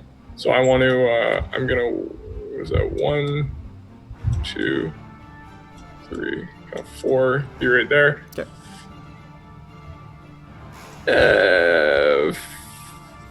5 maybe. Depending. We'll see how we're feeling.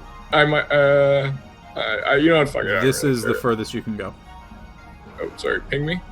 Yeah, I might have got a little excited. You have one extra, but it's all good. One extra? I'll stay there. Okay. Cool. Yeah, I'm going to... Fuck. I'm going to cast Toll the Dead on it. Toll the Dead, okay. No. Sorry. I'm going to hold Healing Word. Okay. You already used the bonus action. Can I use it as my action? Not really. Oh, really? Oh, fudge. Yeah.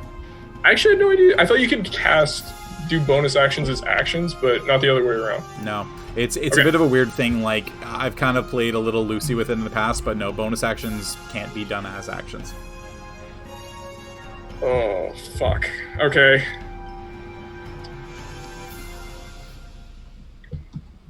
Okay. Oh, man. Shoot. I don't know why I haven't done that before. Okay, then I'm gonna, then I'll cast Toll the Dead. Toll the Dead? Alright, so what's the Toll the Dead? The Dead is, I believe it's a Wisdom saving throw. Okay, and DC? DC is 18. 29. Alright, so that doesn't do shit. That's my turn then. Alright, so that's gonna be your turn. After you, we come to you, Hope. Well, they're going to enraged, or not enraged because that's an actual mechanic. Yeah. Like super jacked up. Angered. They're gonna take some. They're gonna keep swinging down on this. They're gonna take a swing at it. Yeah, go for it. That is a 19 to hit. 19 does hit. Okay, cool. So they're gonna use a first level. Okay, so 2d6 plus 2d8. Yeah. Okay.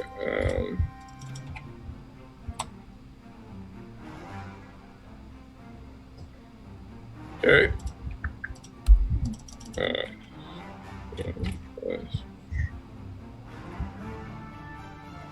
What's up to Google's dice roller? It's a big fan. Less you're on Nice. deck, by the way. Got it already figured out. Nice. Yeah, I used the Wizard's dice roller is really good. Hey, that's 22 points of damage. 22, good to know. Yeah. All right, second attack. They're also gonna swing in on it Yep. with a 25 to hit. Yeah, 25 hits. Yeah. And they're going to The Water Snake Slayer. pump their last second level spell All right. into it, or second level smite into it. 3d8. 38. So. Okay. Sorry, and 3d8. Oh, hell yeah, that's all right. That's another 32 points of damage. Oof. God. Jesus. Okay, Hope, and man. that's their I'm turn. very jealous looking on from this view. Oh, you don't Maybe have to be if jealous you much are. longer. Less, you're Just up. gotta get quite less. This Make could have him been you, jealous. Les. Quit throwing shit. And that's Leif just yelling that for some reason over in the corner. Not Hope. Hope's way too nice. So Hope with the first swing, just taking it up and kind of going in from the side, raking right up and then ripping outwards as the creature's form is definitely starting to shift. Second one coming in, massive swing across the side. The body itself is starting to shrink and get smaller and smaller. This creature looks like it's on its last legs. Cool. All right. So that's the turn. That's the turn. All right, Les, you're up. Elethe, you're on deck. All right, same thing. Go, okay. Just please do it correctly this time. He's just talking to his hands, just please help me here. Just do this one time. He starts to form the storm cloud in his hands again. He's going to use chromatic orb again. All right, chromatic orb again. Go and make your attack roll. Yeah.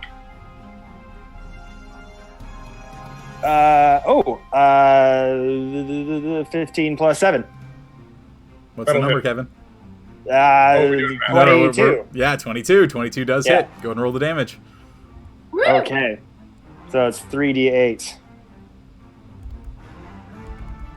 Do. Ooh. 15 points of lightning damage. 15 points of lightning damage. Yeah. Less. Ah! With the final attack coming in, 13 health left, 15 points did it. How would you like to do this? Oh man, just as I said before, just like you all just kind of shout at me to like, come join the fight, what's wrong with you? Just kind of see me arguing into my hands, like, please, just for the love of God, do it this one time. It's like, don't hit with the chromatic orb that much. And then again, just form that storm cloud and just Kamehameha, lob it over. All right, so learning from your past mistake, knowing maybe you were a little bit too far away last time, you run a little bit closer and kind of focus on the orb, and you're just kind of talking yourself up and really quietly to the orb, just, please hit, please hit, please hit, please hit, please hit, and you let it get a little bit bigger, and a little bit bigger, and a little bit bigger, and then and throw it across, and it shrinks just a little bit on its way, but does impact against the tail, and then the lightning just follows all the way up the creature, exploding at every point, water gushing out in all directions until eventually the head is the only thing that's left. The teeth of water closing in on each other, the lightning itself exploding inside the mouth as it just shatters across the ground, and lightning kind of here and there as the creature is destroyed. I am a brilliant tactician! I am wonderful! Leif is gonna look over and let's like, Les, shut the fuck up! You did nothing! Additionally, I too will turn and say, nice of you to join us, Leslie. Guys, that was a tough fight. Like, let's get out of here. Ow. I'm gonna keep a spiritual weapon going. All right, keeping spiritual, just kind of moving it around a little bit. Yeah, Les, come on, man. Like, we need you. That was awesome, but we need you. Like, we needed you back when we fought the hags. When you got in its face, you did so much back then. What you were, I'm sure what you were doing was important, but I nearly died. Hope nearly died. We need people on the front lines. I know, I was trying to get around it. Trying something new rather than getting myself killed. I thought it was helping.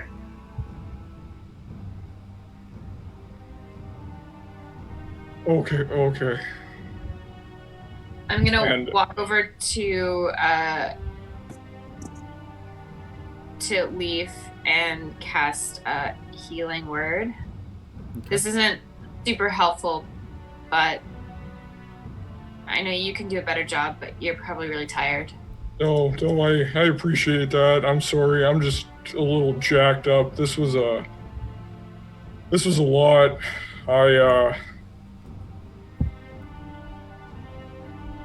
Let's get out of here and we can talk. Yeah. Well, I think we need to get somewhere where we can camp for the night. Like, we all need to rest up and recover a little bit. I know we kind of investigated this cavern last time, Jordy, but like just looking around at the walls and all that, is there anything that looks like it could be like a hidden door that would lead out of here other than the top entrance. From what you can tell from all the work that Les did, Leif, you heal 4 points. Oh, sweet. From all of the work that Les did, swimming around the entire central structure and the outer structure, looking at all the walls, with the amount of time that you've spent inside the room at this point, as far as you can tell, this was a sealed chamber with one entrance and one exit. Okay, so we need to get somewhere where we can just take some rest, even just out in the further part of the caves that's closer to the cave mouth. And maybe we need to look at these things that Leif you pulled out from that chest over there. Yeah. I'm going to motion to the rope that I've had tied this entire time and say, just been dangling there. You just swim back across, no? So the rope is in the doctor's hand at this point. It's just that it's 200 feet up, and it's a straight climb of a couple of ropes. So it's a tough one for anybody to Alternatively, if we want to rest for about an hour, I could fly some of us up. Mm-hmm. Yeah, I'm not looking at it. I'm like, I'm not going to be able to do that. We can chill here for a bit. I don't know. I'm a little they got shaken up a little in there. I'm sorry, gang. It's okay, Leif. No, I think you were very justified in your feelings. It seemed like that creature was strangely targeting you. Was it maybe focusing on what we like? It looked like you carried a few items off of the podium. Yeah, I grabbed it. I haven't really had a chance to look at that. If we're taking an hour break, I might take a look then. But yeah, I've got them in the bag. Yeah, it's the other thing. I learned a new trick. I haven't really been able to show anybody, but I can actually look at items and figure out what they are. Oh my goodness, like that book we spent so much money on. Yeah. That is phenomenal. I can that is so cool. do that, but just with magic. I can do that by myself. So I learned that while we were while Leif and I were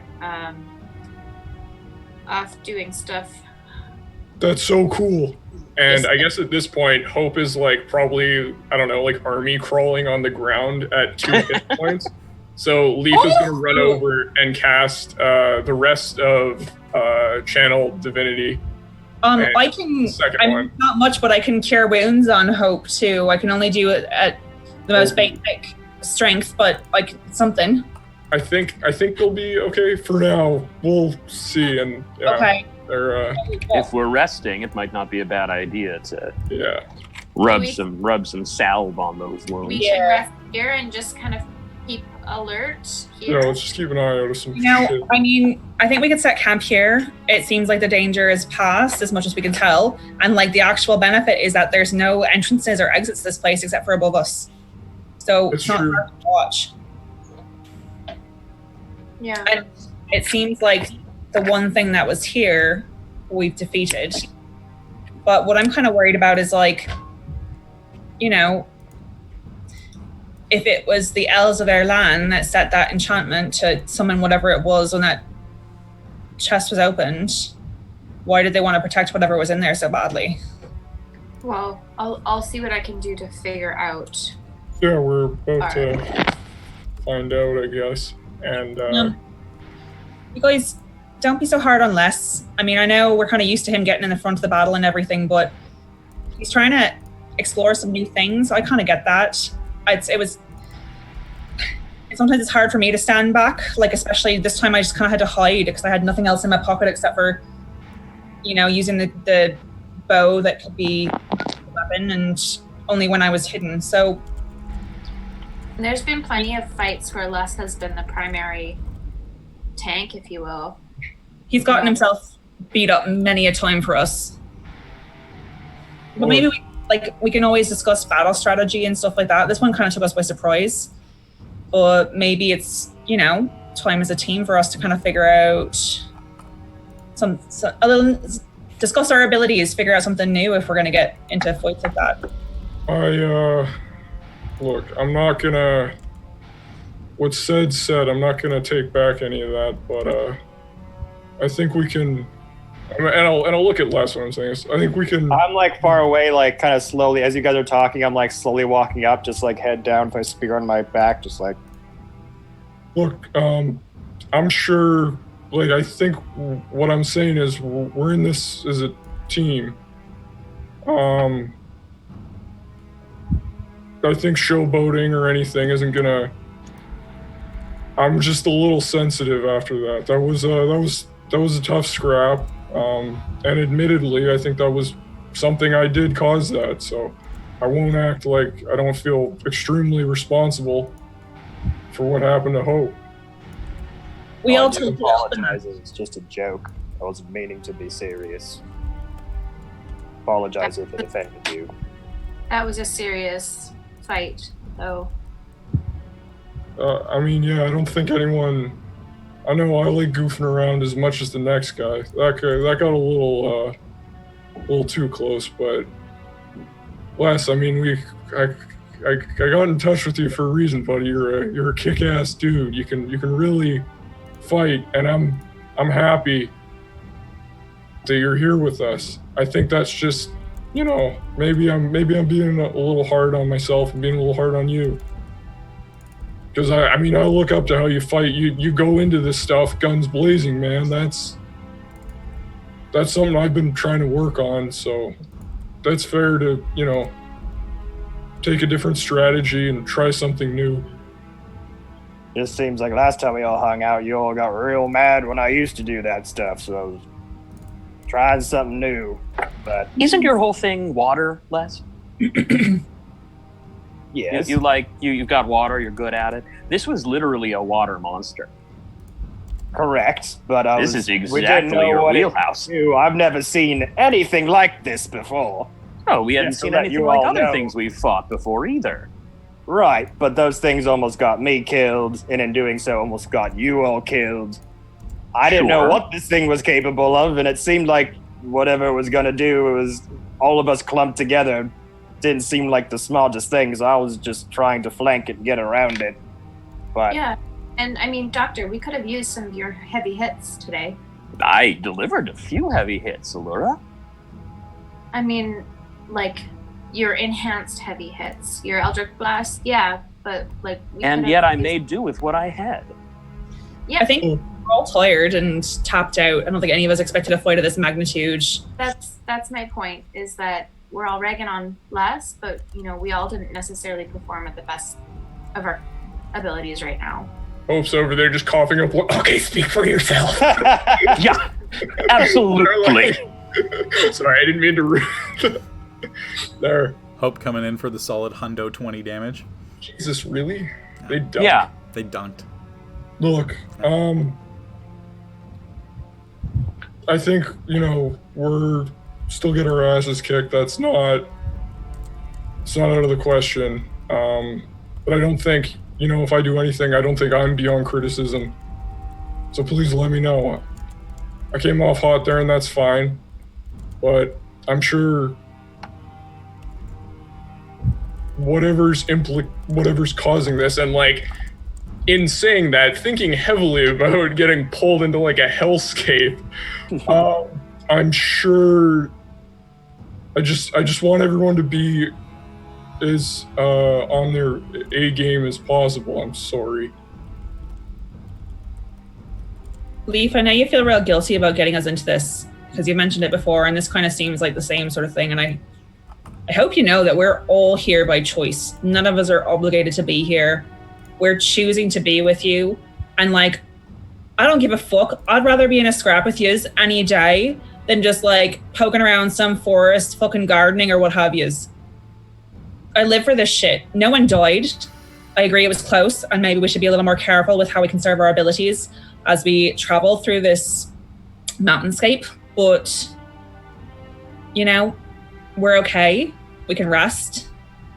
We're all figuring it out. Leif, you have nothing to be sorry for. And I don't know. I don't think Les does either. We're all doing our best. We're trying to find new ways to fight as we work together and explore who we are as a team. So, I don't know. I'm going to start a fire. Yeah, I'll take a look at those Leif, what did you find?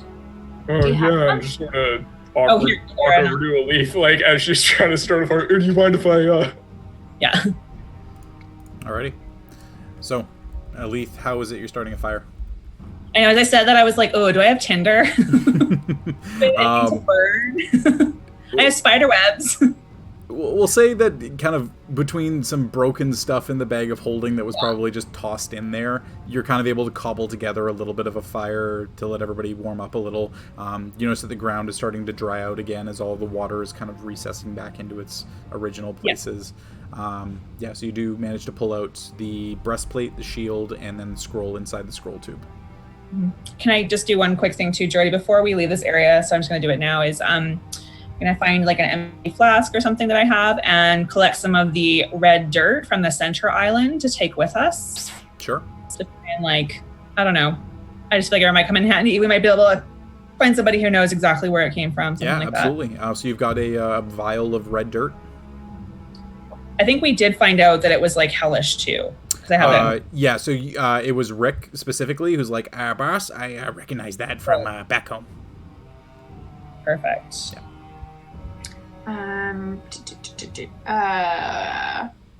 I don't know how many spell slots I have. I think it's somewhere like equal to your charisma modifier or something.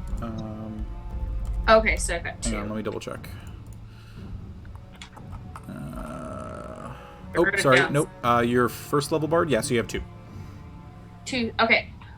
So I think I only have enough energy to figure out 2 of these items. Technically 1 because you cast Healing Word already. Healing Word is a first level spell. Oh, that's lame. Okay. It seems like this scroll is probably the most. I mean, that would be the thing. I'm. Jordy. We'll have a. So the scroll is in a scroll tube. It's in like a glass scroll tube with fasteners on either end that appear to be gold with kind of interwoven ivy branches. Okay, can I check for traps? Sure, go and make an investigation check.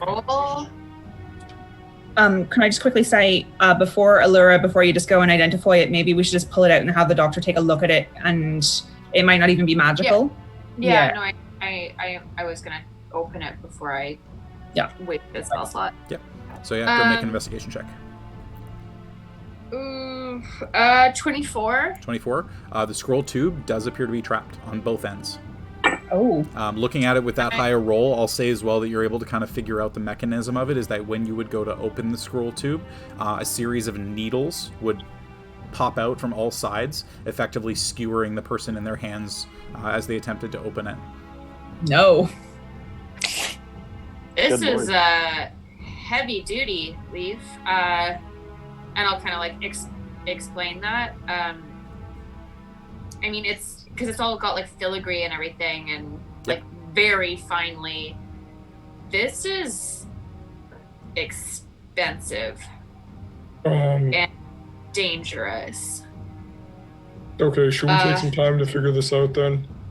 I'll can I disarm the trap? Yeah, you can attempt to disarm it. Like you were able to see it well enough that you think you can kind of put your fingers in the right position so that when it opens, you won't be damaged, but it's going to be a check to determine if you can do that. Okay, I would like to do that. Okay. All right, go ahead and make a sleight of hand check for me. 18. 18? All right, so you kind of go to open it, and you think you've got your fingers in exactly the right places, and then you just kind of, okay, I've got this, fuck, and your right hand, it ended up impaling you in 2 spots that you didn't see. I need you to make a Constitution saving throw. Oh, fuck.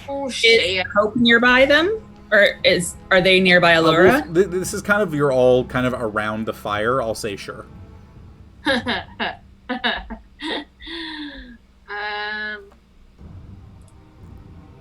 10. 10, okay. So you take 1 point of piercing damage. Okay. And as you kind of feel that and you go, shit. Your vision just starts to go a little bit and you just fall backwards onto the ground. You are unconscious. Oh! You drop to 0 hit points and you're unconscious. Sweet. Okay, seeing that, I'll immediately run over and cast Cure, or Spare the Dying on them, which brings Can I them... attempt to catch Aluura before they hit the ground? Oh So they yeah, don't you hit can the- easily catch her before she hits the ground. Like, she's going down pretty slow, but all of you just see, like, her breath just fade from her body, and then just This. impact against the ground. Wow. So Leif, go over to her. Go and make a medicine check for me. Yeah.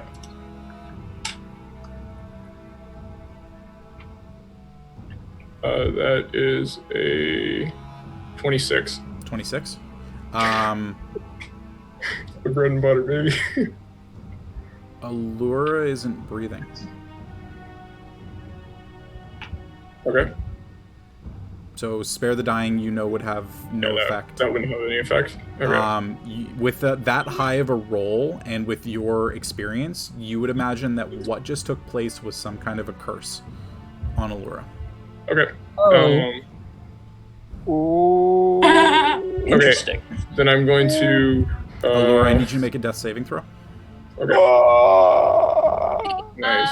So, we got the goods if this is what you gotta get. What happens when you try to get into it? With the periaptive wound closure? Doesn't matter. Whoa.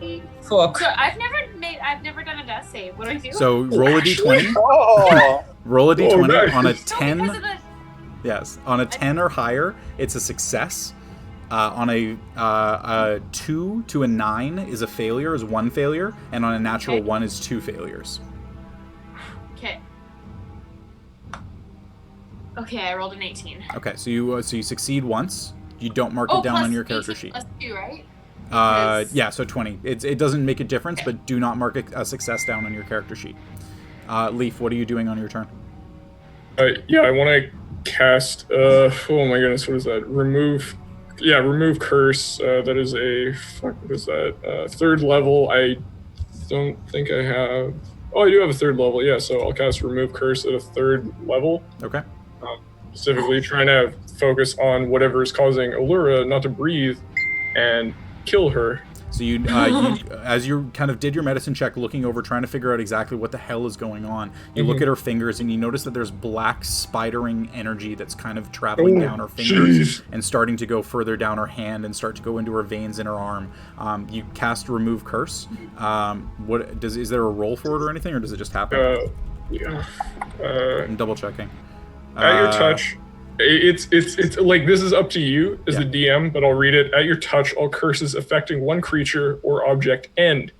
The object is a cursed item, its curse remains with spell break, so I'm casting this on Aluura. Okay, that's fine. So Aluura is no longer cursed as your action.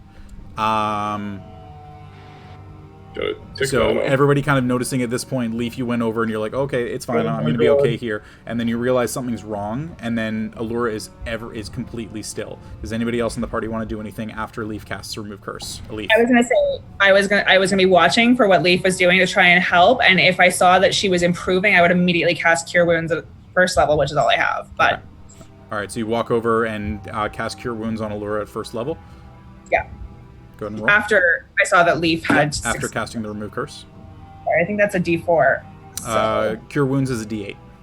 D8? Oh yeah, that's right. D8 but it's plus, not D8 plus your Wisdom. my Wisdom. Okay, great. Okay, sweet. That was really good. Aluura gains 13 points back. 13 points? Okay. Aluura, you at this just kind of cough back into life. I'm immediately over top. Did you see anything? Did you see anything? You Did I see anything? saw your vision go black, and then all of a sudden you were looking up at the sky at the top of the chamber as both Elethe and Leif are standing over you, and you have no idea what just happened. Holy fuck, it almost got you, Aluura. Oh man, now. Are you okay? Yeah, I'm okay. What were you just asking me? What? Nothing. Just want to make sure you're okay. Yeah.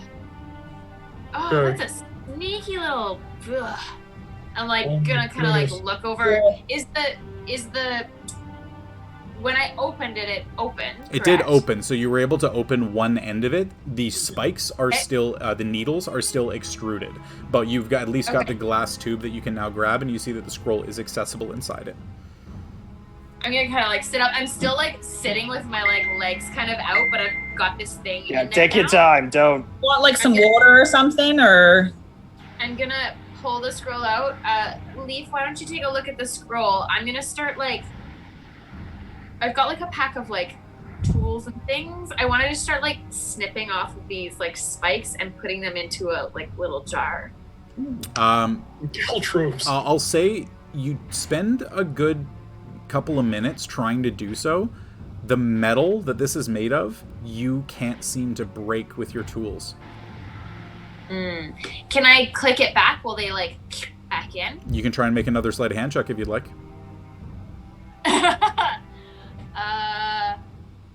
Got a few spells left. This one's on you. We just got you back, Aluura. I don't know if you want to go and Yeah. tempt fate I'll twice look at there. it like yeah. No, I will not do that. Okay. All right. So very carefully putting it down, ensuring nobody else gets pricked by one of these spikes.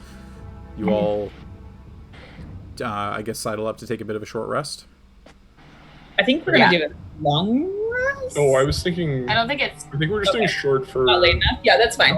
Yeah, if we take a short rest, we can double back to the 40. campsite. Yes. Do the needles look like my scimitar or like Les's mithril shirt? They do not look like either of those. Oh, interesting. But for the scroll, who was taking a look at that? I believe I was. I handed it up to Leif. Yeah. Okay. I will go ahead and send you this on Slack. Okay. Where is Slack? Can you send it direct? Yeah. Okay. That's what I'm going to do. Story gang. We're going deep into the character work right now. Leif, what languages do you speak? Elvish, Common, Giant, and Halfling. Okay. So we'll go ahead and go. So I can rattle this off. 2 years, baby. So first one, Okay. you'll see this, Oh my goodness. and then recognizing the language, you're able Okay. to translate it. Joe, did you make these? This I is so did. cool. Oh, it's so cool, I dude. actually did an Elvish scroll. I used an online translator and translated the words and everything. Nice. That's Dang, I'll you'd send love it to. this. Actually, I can send that one to you guys because it doesn't So make a it's difference. to us. Visual aids from How do Jordy. you know I don't actually read Elvish? Because I know you mean, don't like, read I think Elvish. technically this is out of. Lord of the Rings nerd. Oh no, believe me, you can try if you'd like. It's a lot of words. I don't actually read Elvish. Can you put it up on the Can you put it up on the streams, like middle screen, so people Yeah, I think I can do that. fucking cool. See what it Let's looks try. like. Oh, so cool. That's sick. You're being so weird.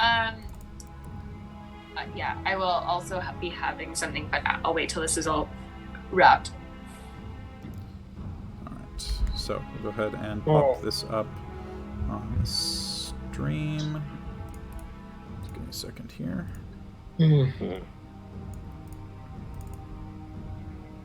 Great, I guess I gotta read this to the, It's up to you if you want to. Oh yeah, Yes, do it. While this is going on, can I swim back over to that,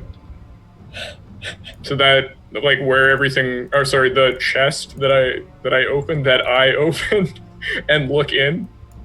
Yeah, you certainly can. Yeah, I'm just gonna make a kind of perception check, and like, at this point, like, really not trying to be stealthy about how panicked I am. There we go. Awesome. Alright, stream can A see lot of that. heavy breathing. Oh no. Okay. Oh fuck. Alright, Aluura? Kind of after I handed off the scroll, I would have said, seen that Leif was able to read it. Mhm. Yeah. Okay. Oh, well, sorry. You see the words. We'll say make a perception check for me. 'Cause No, but like, can I see Leif reading it? yeah, make a perception check for me. I just want to say, as I'm reading it, I'm like looking back over at that like center thing, like, oh. 14. 14? I'll say sure. You're kind of able to see that his eyes are kind of flitting back and forth a little bit. He seems to at least be looking over it. You're not sure if he understands it, but he at least is kind of seems to be looking at something. Okay, so kind of seeing that he's like not like, well, I don't know, he doesn't look like clearly baffled. Mm-hmm. I'm gonna kind of look. There's a plate and a shield. So it's a shield and a breastplate. Uh-huh. So 2 items. 2 items. Okay.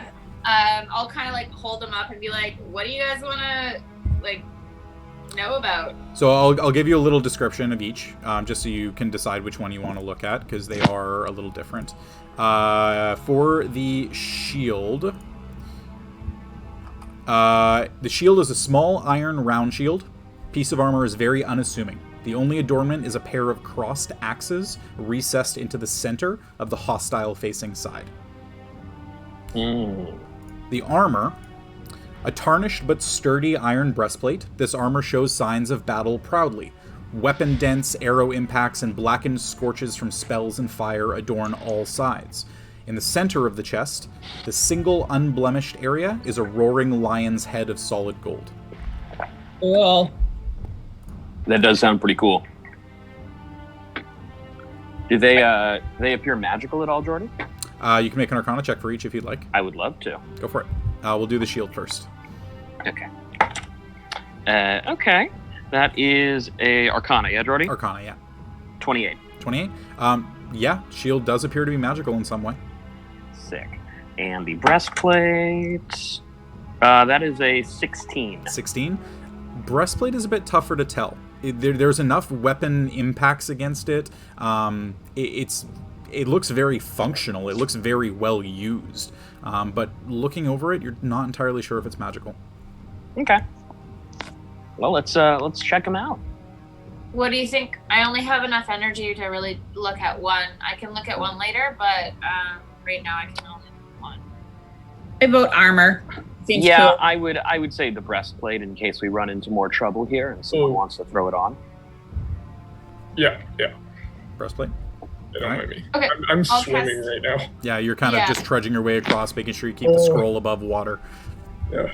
All right. Yeah. So so I can cast that, but we can go back to what Leif is doing and then come back to me. yeah, so you go ahead and prepare the spell because it takes a little bit of time to cast. So you'll go ahead and cast Identify on the breastplate. I'll go ahead and send you the details for that one, and then we'll jump to Leif. Cool.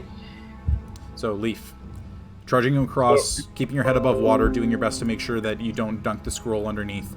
You get to the central area. You see the 10 by 10 foot by 5 foot tall iron box with the lid kicked off to the side and the chains dangling on the ground now. What is it you would like to do? Okay, so you did, I think, kind of answer a question I was about to have, but I'm reading through it, and I'm just kind of like muttering to myself, creature born, bred of hell, looking up and imprisoned in a silver cell, and I'm kind of looking over. You said that was iron. What I know is it's iron, not silver. Yes, it is iron, not silver. Okay, extremely relieved at that. Oh, okay, cool. All right. And then can I kind of walk over and take a peek inside? I guess casting light just to see if I missed anything in there. Or I guess there's light funneling I have right. globes. Yeah, Leif, I would have, like, knowing that you're the only one of us who really can't see, I just would have a globe bobbing with you. Can't. Yeah. All right, so the globe kind of following you across, and you kind of like in midair just kind of grab the globe and put it in the right place to make sure that you can see everything. Looking inside, as best you can tell, it is a clean interior. A little bit of dust at best, but that's about it. Oh, all right. And then with that, I'll swim back to. I'll kind of hold the scroll up and swim back to the group. All right, sounds good. So Aluura, with you finishing casting Identify, you can decide if you would like to keep that to yourself or share it with the group. I will share with the group. So this basically makes it so you can't be scared of anything.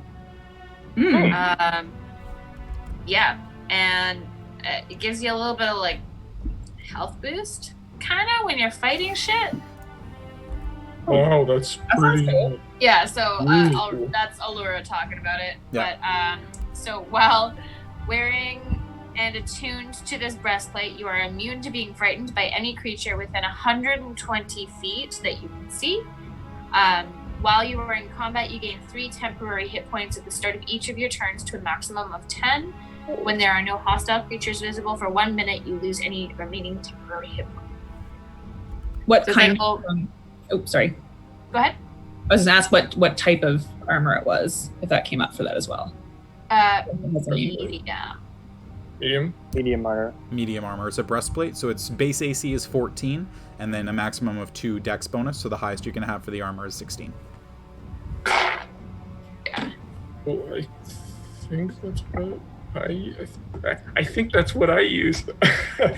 Yeah. That wouldn't be so bad. Breastplates are Alright. also good just as a DM because you don't have disadvantage on stealth checks when you're using them. 'Cause Oh, you're that's not also clinking anything. It's a single solid piece of armor. I can wear it as well, but Leif, if it's going to help you be less that, conspicuous. I'm not gonna lie, that does sound inviting. That would be fantastic, and I might need all of the I guess chutzpah or fearlessness I can get. And I just did a little check here and read over this, so I don't know. Do you want to hear what's going on in this thing? What's the trouble, old friend? Well, I don't know if anyone else can make heads or tails of this, but let me go. I've never been told I have a great. Anyways, so kind of thumbing along where I'm at. Whispers carry upon the wind. A single voice lies trapped within. Vows and pledges made to twist the minds of all who dare exist. A creature born and bred of hell, imprisoned in a silver cell. Darkness fills the buried space, never to feel the light's embrace. The tallest elder stands as ward, keeping sealed this hidden lord. Preserve the hatred bound inside it, lest he forge his endless hell pit. Does that sound familiar to anyone? Hell, Hidden Lord sounds familiar, doesn't it? Can you send us that? I can, I'm so yeah. sorry. No, it's all good. I've the tallest I'll put it in Slack elder, now. you said. So visual aids from me. we're heading towards that grandfather tree. Do you think that would line I up mean, with that would make sense to me. That's an elder. It's probably quite tall. There's the translated version in Slack. Yeah. Ew. I'm sorry for everyone that had to listen to that. Playing a character with negative I love charisma is a real treat for anyone listening. And I'll just put the words there as well.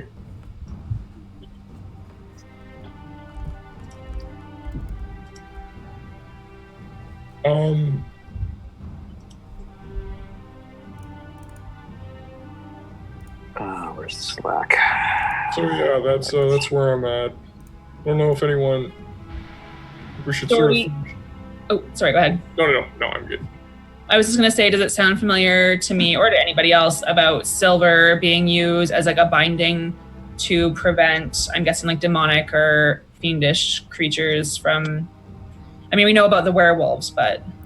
I'll say Hope and Elethe. Okay. And the doctor can actually make history checks about this. You got it. Yeah, Aluura, not really for you specifically. Okay. But yeah, specifically for the question that Elethe asked, there isn't really anything there. But if there's something else about it you might be curious on, there might be another check that you could make. So, Elethe? Nat 1, so 2. Alright, so Hope has no idea. Floor, but Elethe is terrible at it. So she's like, yeah, sounds like maybe it's a werewolf down there. Found in silver. Oh, no. Fuck. Alright, Doctor? 23. 23. And Hope? 6. 6. Yeah, Hope in the same boat as Elethe. Not entirely sure. Doc, you've had a couple of conversations with Rick over the years. Well, I guess not technically over the years, but over a year and a bit. A year and a bit. Year and a bit now. There have been times that he's heard of entities being sealed in assorted materials. Silver isn't particularly one of them usually, but kind of reading over it, the wording sounds theoretically possible, but usually creatures get held in iron, but they're not explicitly strong. So there's a chance that silver means that it's stronger. Interesting. Yeah, that would be about what Rick would be able to tell you. So, sharing that, it sounds like this could be a much stronger ruffian than we've dealt with in the past. My suspicion is that it's under the grandfather tree. I could be wrong. That's just kind of my initial jump at it. But being as how we found this information in these woods, and intuiting that the tallest elder hides or protects it, it really only stands to reason it must be in this area. Do we know if High Elves as well as Wood Elves kind of think of trees as like beings, like elders, anything like that? You can make a... Actually, it's just kind of well, no, because you're a drow. I'll say make just a general intelligence check. Could I assist on that, or like help in any way, or make a check? You haven't really had enough interactions with elves per se to know for sure. Have I? Jordy, Forest would elf my in my background? Would I maybe know? Well, I got a nat 20, so... Oh, there you go. You're fine. I knew something. Okay, Oh, you fair. know what? Yeah, sure. I'll say make an intelligence check as well. Okay. So- But I think Elethe might have this one. I got a nat 20. I know that doesn't automatically, so it's 21. 21, okay. Leif? Yeah. So this is all Elethe. All right. She never talked about any of that kind of stuff, so... Okay. I'll say you know enough that trees in general, regardless of elvish lineage, are revered. Mm-hmm. They are keepers of knowledge. They are keepers of balance. They are entities unto themselves, regardless of if they have the capacity for speech or how new or old they are. Trees are the guardians. Love it. So, I think we can kind of gather that it sounds like someone is working to release this being, and somehow Leif is involved in that. Mm-hmm. And it sounds like we need to stop it. It sounds almost like when it says vows and pledges made to twist the minds of all who dare exist. That's almost kind of like what's been happening to Leif, like when he was meeting with, his goddess, then they the connection was like interrupted and twisted by this person who's kind of stepping into his consciousness. Yeah, this does seem to align with that. I guess the next thing is, if whatever's being held is at the grandfather tree, should we be heading there like as soon as we can? I think so. It's whatever's like, going there.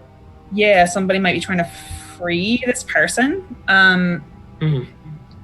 So something that could be useful with like what we had been doing as far as research is whoever this person, this figure is, they will have not been in hell for however long, this scroll has been here. We're guessing. I think we sort of figured that this part has been undisturbed for about 400 years. So I don't know, even maybe with what Rick knows, whoever's restrained there, if they were quite powerful, maybe they'd be notable, and it would be notable that they're now absent from the hierarchies in the hells. I mean, this does specifically, I think, I don't know if we're 100% that the person we're talking about is Gargoth, but this specifically refers to the Hidden Lord. Mm-hmm. It does seem pretty spot on. Gargoth. They seem to have the same moniker. Yeah, so I think we might know our individual. Mm-hmm.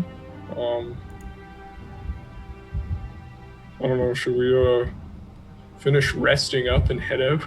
That's probably Yeah. wise. Oh, had enough of stupid Kevin. That's for sure. Yeah. And the whole time, Les is just been really quiet and solemn and really like hushed voice this whole time. Okay. All right, so everybody resting up over the short rest. You can go ahead and roll your hit dice for that. Yeah, I'm at like 29. Thanks. Aluura, especially with you dropping to 0. So just remember, every time you roll a hit die, you add your con mod to each die. Actually, I'll give it a quick roll. Why not? When I have a question. Yes. When I double my hit points, do I double the dice or double the total? So I think it's double the total, right? It's the periapt. Yep.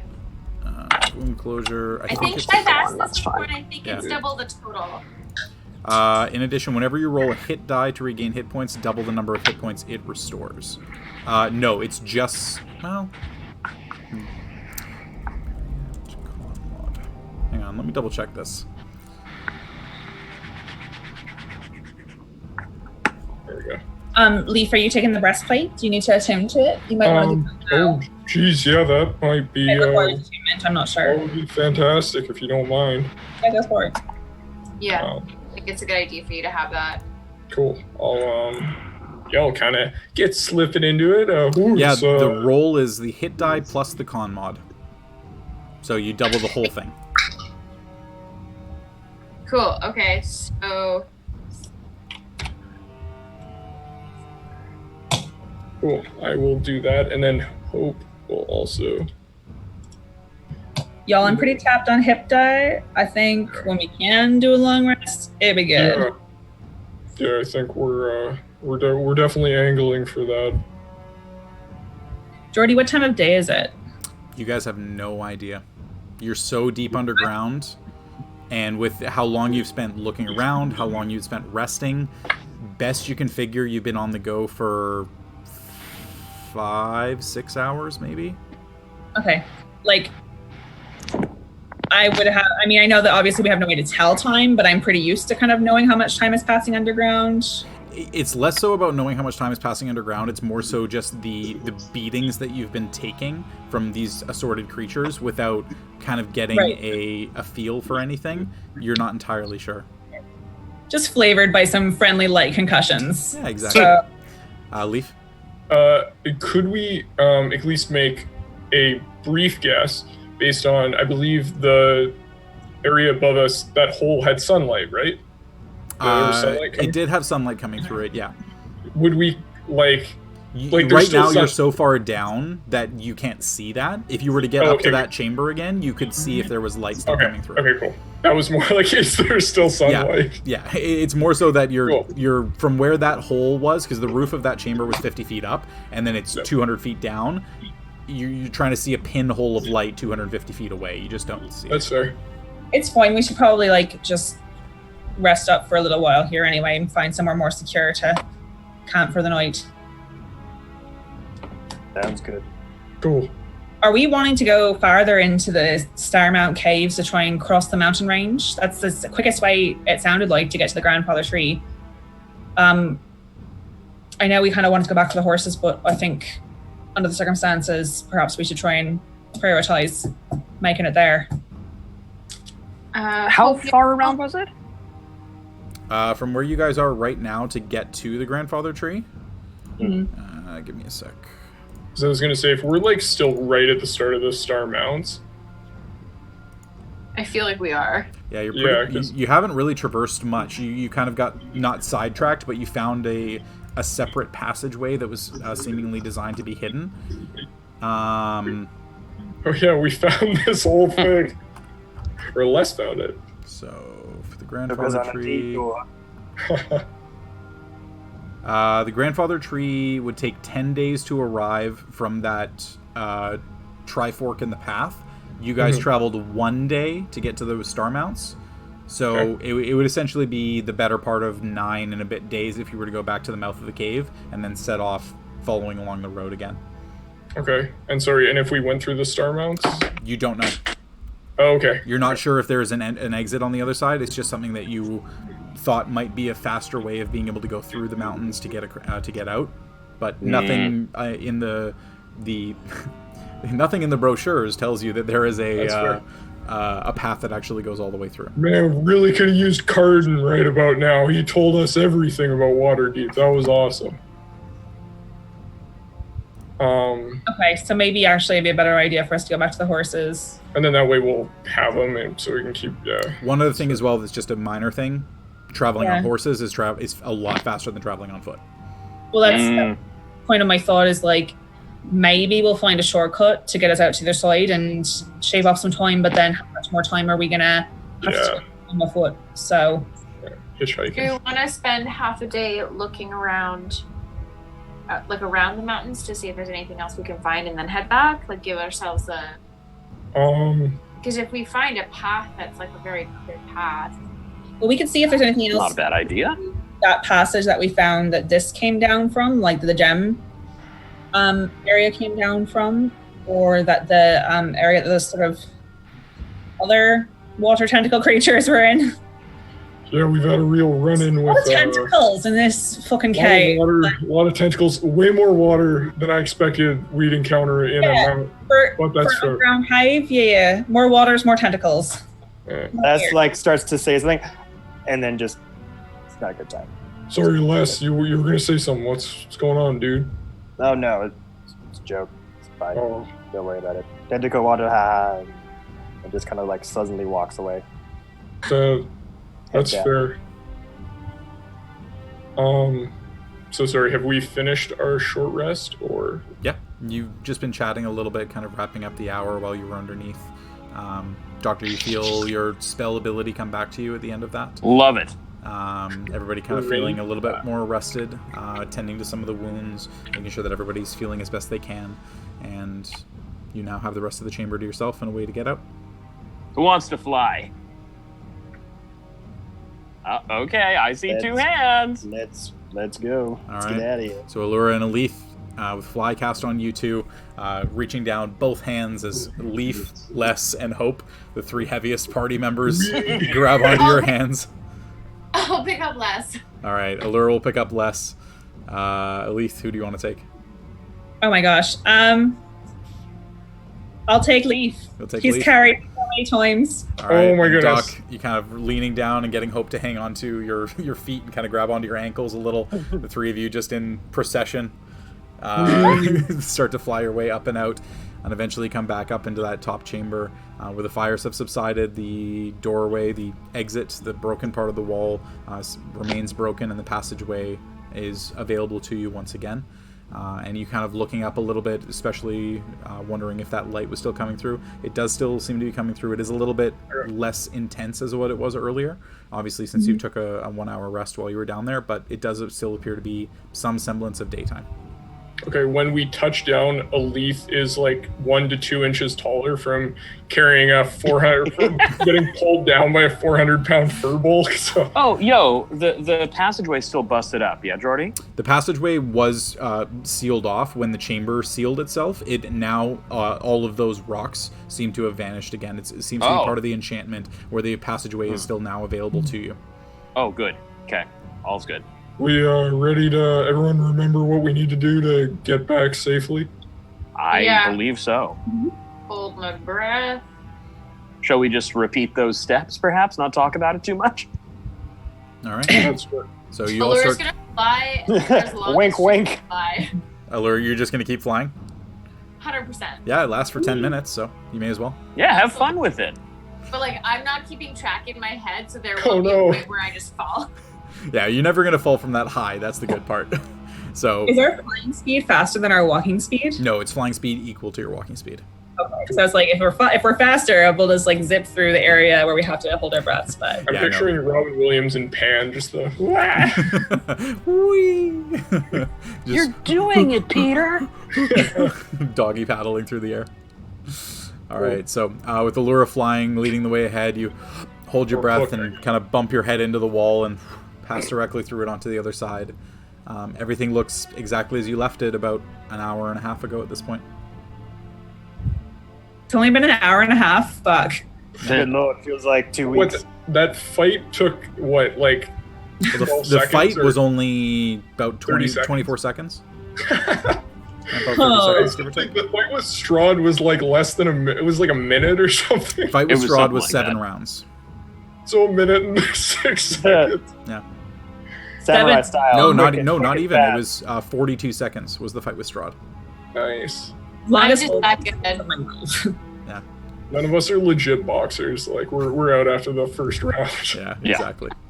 All right, so with Aluura flying and everybody else following in behind, you're all able to traverse back following the path that you took to get down here. Eventually come to that very narrow area once again. Elethe, you remembering where that pressure plate was, making sure that everybody is safe to step over that. I just need all of you to go ahead and make a quick dexterity check for me. Make sure you can step over that round without dice. pressing on it. Oh yeah, that'll be fine. All right, I'll just go top down. Aluura, 13. 13, you succeed. Less, 12. is a exact success. Doctor, 22. 22 success. Leif, 17, success. Hope, 14. success. Elethe, 22. 22. Yeah, all of you making sure you knew exactly where it was. Not exactly the hardest trap to avoid in the first place, and you all just kind of periwinkle jump across it. And Aluura, you just kind of flatten yourself against the wall and just fly through, making sure that you don't knock up against anything. You all... Just Sorry, oh go ahead. sorry. I know this wasn't an issue. Would Hope's aura have helped people there? No, it's a check, not a saving throw. Okay. Sorry. Yeah, it's all good. But all of you do come through to the other side, and you see the large open pool area that you know now. The last part of this is to be able to swim out of the chamber. We ready to go for a dip again? Mm-hmm. I know water hasn't really been our friend this endeavor. You need me to lead you again? If you're feeling up to it, that would be fantastic. So you guys know with Les leading, it'll take about a minute to get there. If he's assisting, if you want to swim it by yourself, it'll take about 2 minutes. Yeah, I'll take the help. Yeah, so will I. Dr. Will, Leif, Fully take the help, yeah. Hope Will, and Elethe. Yeah. Also, I forgot about this last time, but my land stride ability means that I don't take damage from the thorns, spines, or similar hazards from non-magical plant. I don't know if that will help anything with the flowery guys that are trying to grab us. Land stride is what it's called? Land 'S stride. Lands stride. Land's stride, 5e. It's the land stride. Yeah. Still Stride The number land land. stride belongs to the land. I totally got poisoned last time, so I assume that's magical, but it's fine. Moving through non-magical difficult terrain costs you no extra movement. Non-magical plants without being slowed by them, without taking damage from them if they have thorns, spines, or a similar hazard. You have advantage on saving throws against plants that are magically created or manipulated to impede movement, such as those created by the Entangle spell. Yeah, technically, because these are non-magical plants, they're just plants. So, yeah, you effectively are completely unaffected. Okay, so maybe what I would do is just go ahead with less first a little bit, and then I try to kind of help defend everyone else from the plants as they went by, if that's possible. Not really, because the area where you're passing through is the narrow part where only one person can go at a time, and they're essentially just holding on to Les's boot as he continues to swim forward. Okay. Yeah. So it's going to be a check from everybody regardless. All right. Well, maybe just whoever I'm between, if I see anybody getting grabbed by them, I would put myself in, shove them forward, and Yeah, it's not hard to get out of the grapple from the creatures. It's more that you lose a little bit of air if you get caught by them. Okay. Yeah. So for that, Les, you're doing the trip a couple of times, but in your case, it's not exactly hard. I'll get you to make a... Give me a sec here. I just got to remember what these things are. Where are they? Where's my creature listing? Why can't I find it? There we go. Plant. Boop-a-doop-a-doop. Oh, I forgot there's a plant called a kelpie. There we go. All right. So, Les, I'll go ahead and get you to make a... Oh, sorry. Right. I roll a d20, and it's just a +2 to hit. All right. So, Les, what's your AC? 18. 18.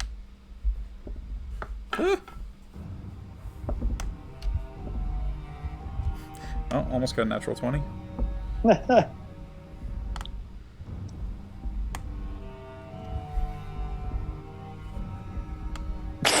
10 rolls. The highest I got was a 16. Hey. So, Les, you completely avoid all of the plants as you go back and forth 10 times, ferrying all of your allies across.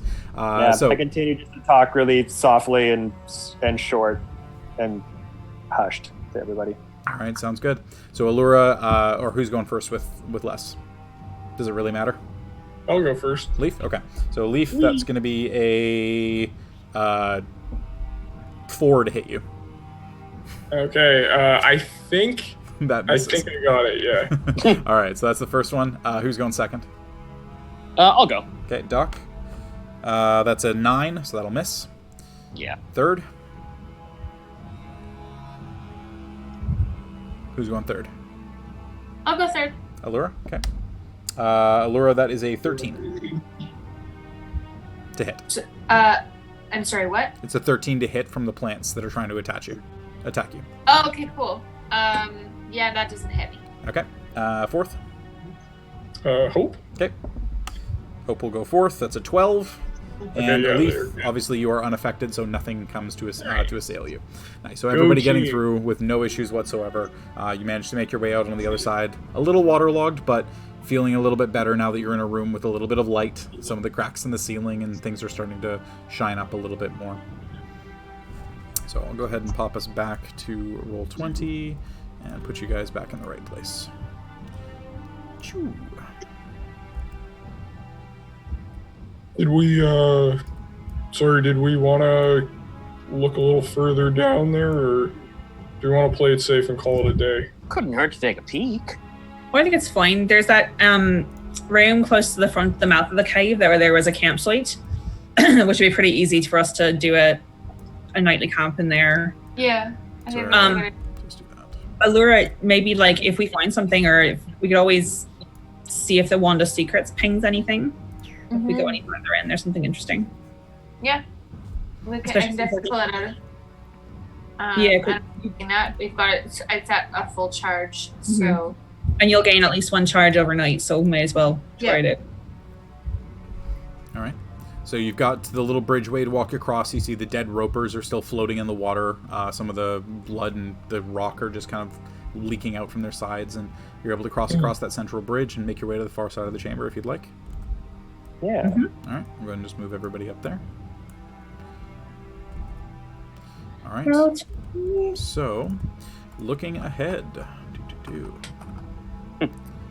An open tunnel. Grandfather tree waiting on the other side. Another one of those little Perfect. Leviathans.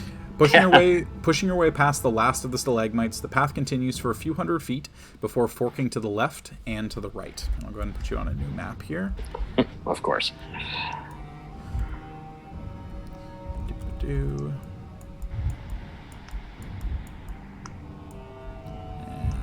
Oh, way down there. This. Yeah, it's kind of weird. It's like really far bottom right. There we go. So I'm going to reveal a fair bit.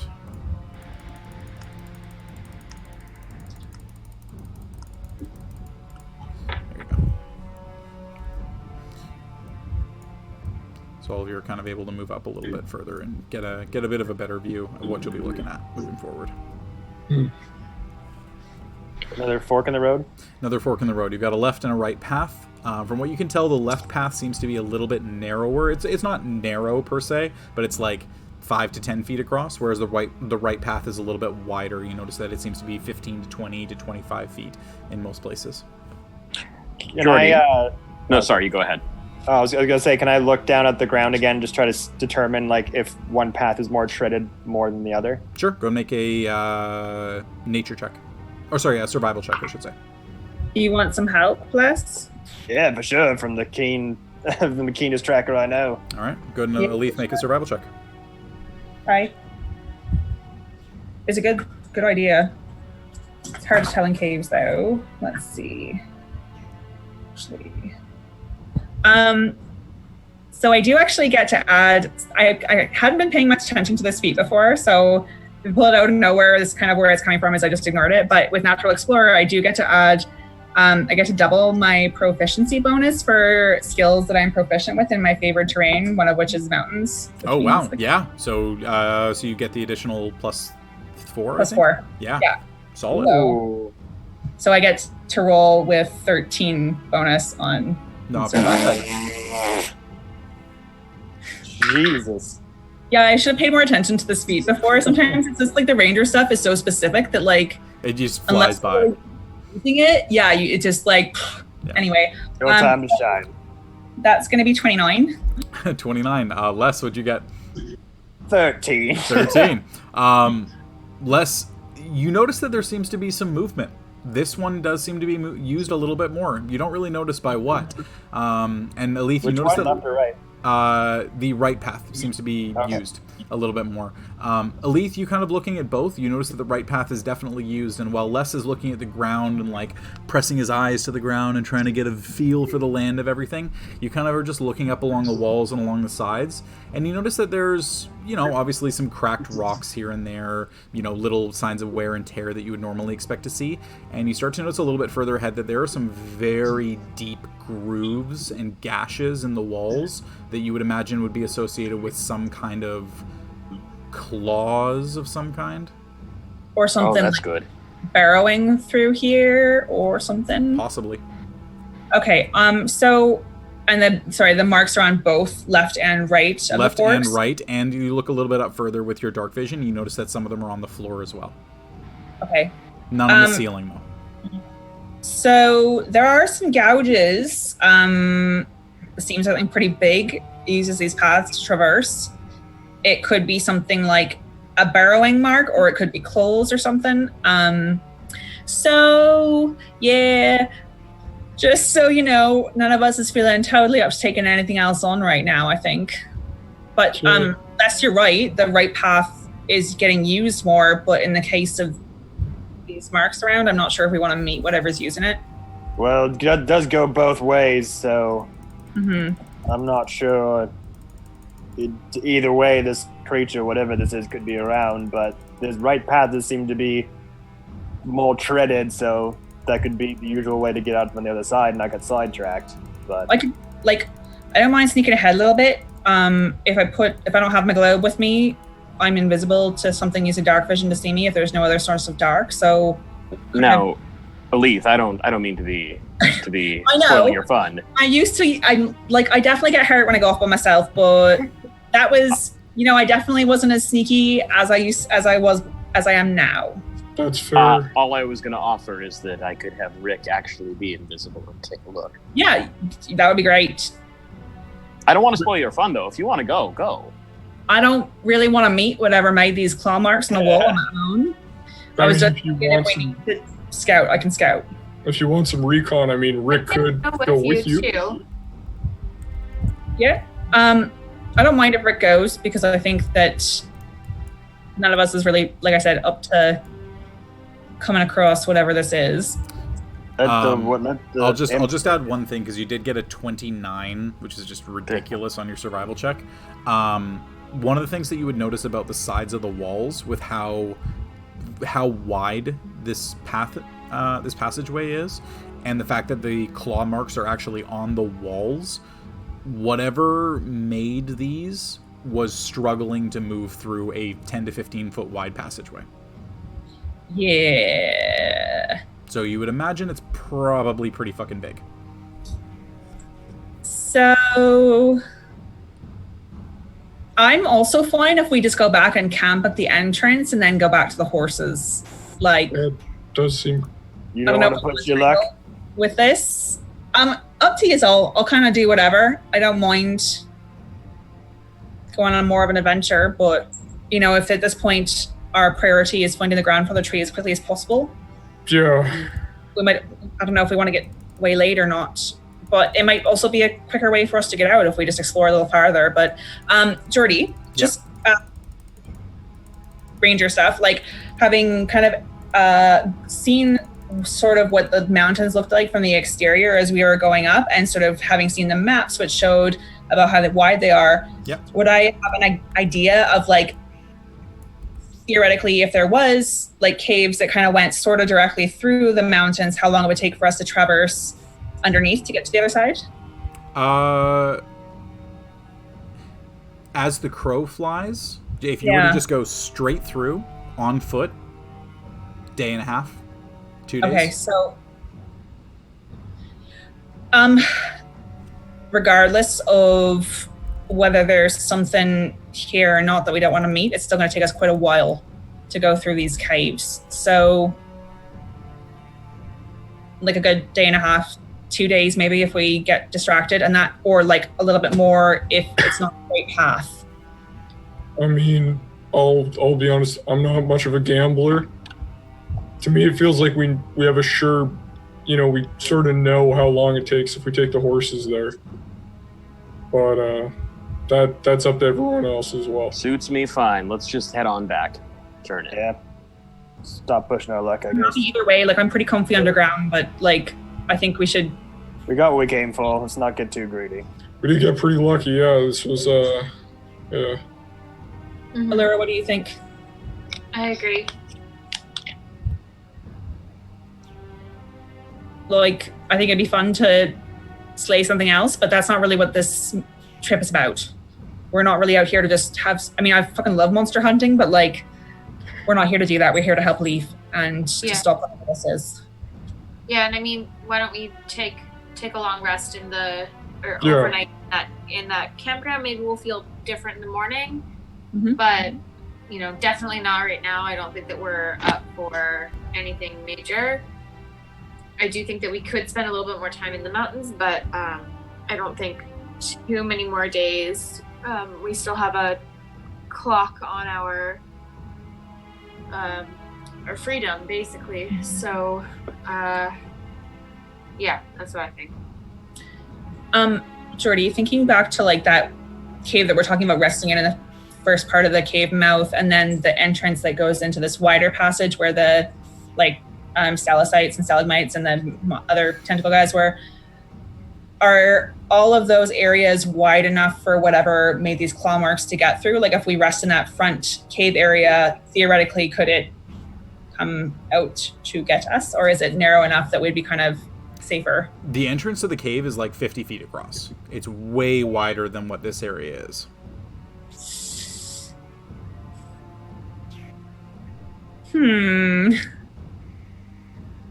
Maybe we want to like actually leave the mountain caves before we bed in for the night. Just a thought.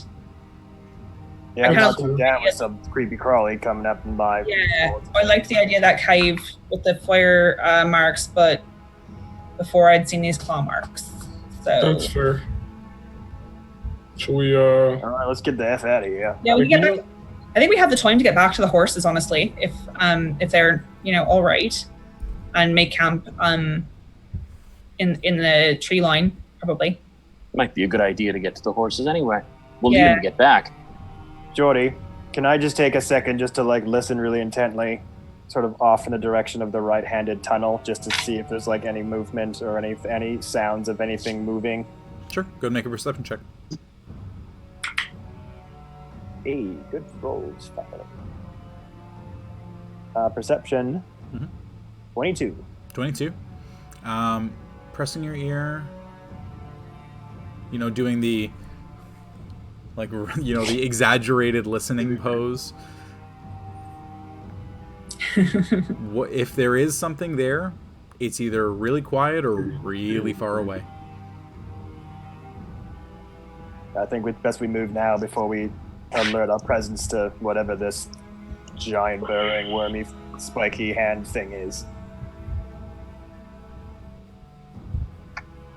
that's smart. Shall we get going, gang? Yeah. Sounds good to me. Cool. All right.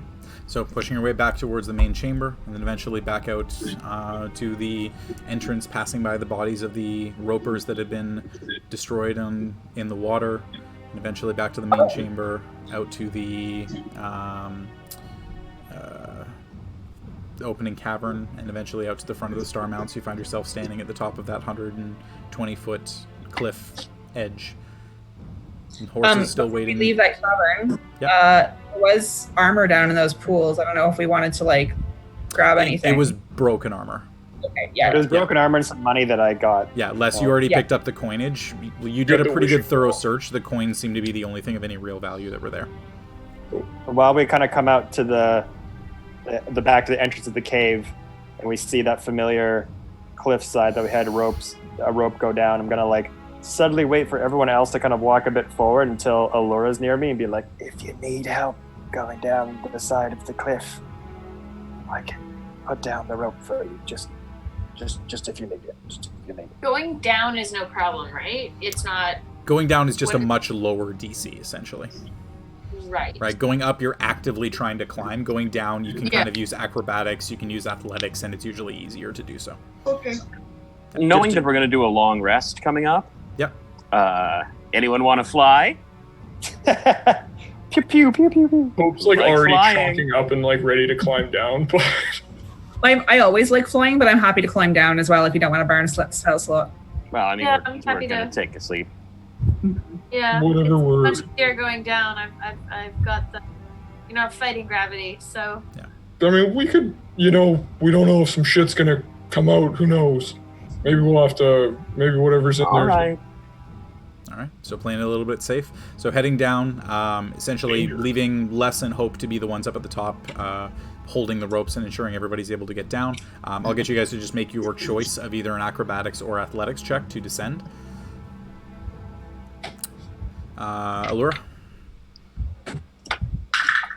Oct. Yeah, it's on Where the is floor. it? Nice. Oh no, it's a natural one, isn't it? Not a natural one. Oh It'll my be Fuck. 13. 13? That's fine. Yeah. Oh, thank God. 13 going down is perfectly fine. You feel yourself kind of catching a little bit. It was a bad experience last time, and you've got that, like, memory in the back of your mind. But, yeah, with no real issues, you're able to make your way down. Doc? Oh, that is I rolled it already, and I was waiting for you, and I didn't think to look at it again. That's a 21 acrobatics. 21, you're good. Leif? 17. 17, good. Elethe? 21 athletics. 21 athletics. All right. So Les and Hope, you two kind of looking each other in the eye and just kind of knowing you're the last ones up there. You were the first ones to get to the top. So I got to free solo this. 3, 2, 1, go. All right, let's So go. you can both go ahead and make athletics or acrobatics your choice. Ooh.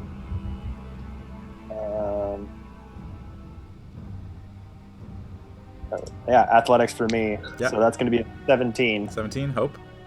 23. 23. All right. So starting to climb down as best you can. Les, your footing starts to slip a little bit. Hope's starting to get a little bit ahead of you. You get to 30 feet up off the ground, 20 feet up off the ground. They've got a little bit of a lead. We forgot to discuss this, but in our year off, aside from fight pits, Hope and Leif did a lot of bouldering. Yeah. It's a very fun activity for. And eventually getting down, and then Hope just in the last, 7 feet, just to make sure that they secure their victory, just lets go of the rope and lands onto the ground. And then you pull in beside them, and it was a good fight. It was close. You were only about 2 seconds behind. Better at everything that I do. They hold out a hand for like a kind of predator handshake. Cute.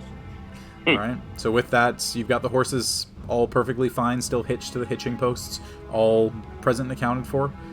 You've got a series of places that you would be able to set up camp for the evening, if that's where you all want to leave it. Yeah, I think it'd be good to do.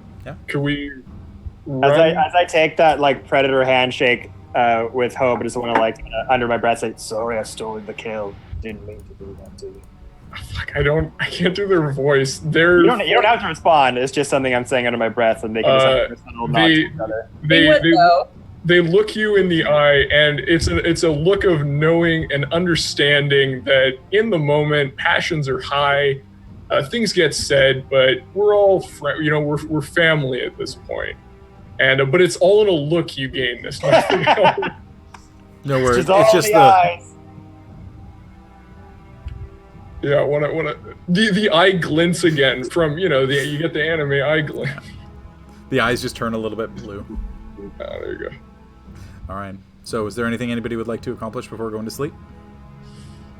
I don't think so. If I get a moment where I catch Les's eye too, I would have just handed him maybe some rations from my bag and been like, "It was a good tactic, dude. Don't worry about it."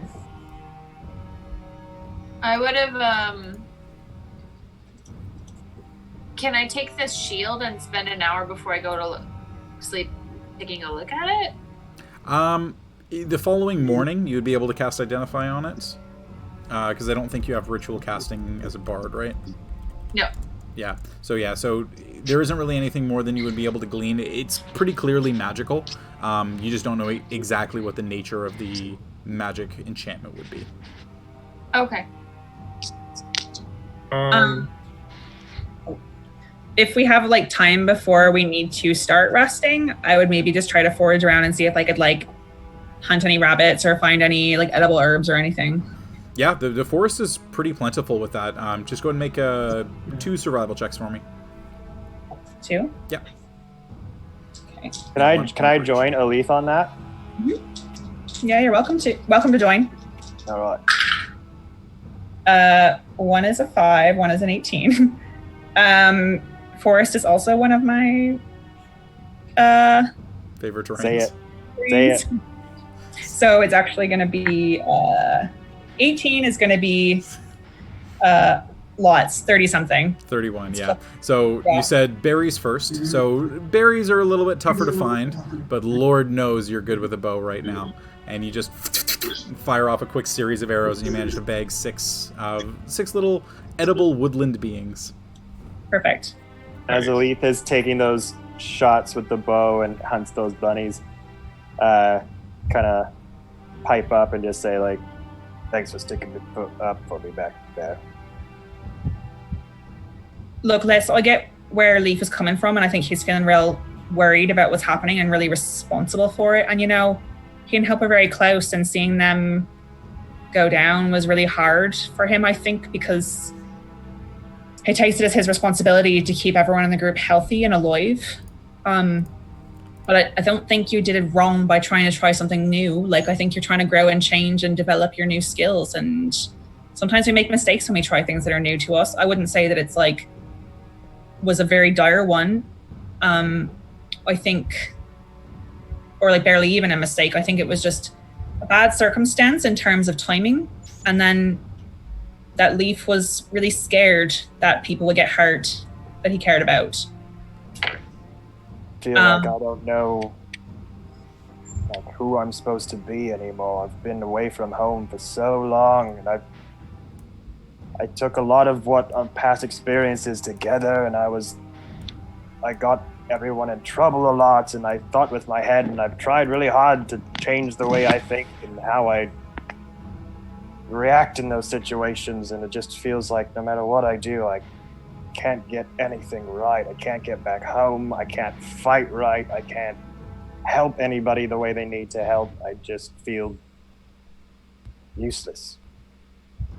Elethe just steps closer and puts her hand on his shoulder, like a nice firm grip, and just says, I get why you might be feeling that way. And you and I don't always or even often see eye to eye about how to approach a situation. Our approaches are very different.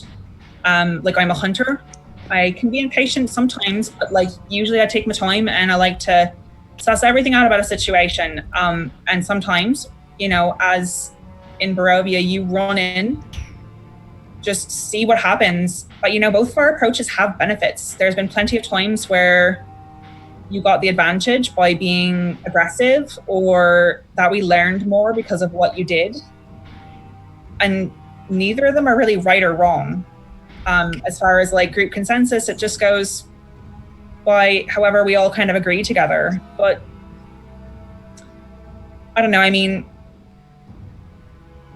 listen, I'm not really the best with people, as you know, and I spent a lot of my life alone, but I have been around a lot longer than you, and I don't think you should make it your responsibility to try and be what anyone else wants you to be. I think you should decide what you want, figure out what you're good at, or what you want to be good at, with your magic, and go for it. Just try not to hurt other people in the process, and you'll be doing your best, and you're a talented warrior, and you have some magical skill. Why not make the most of it? I'm sorry that you feel alienated from where you came from. I definitely get that. But maybe it's not the right time for you to go back. I know that you talked before about wanting to be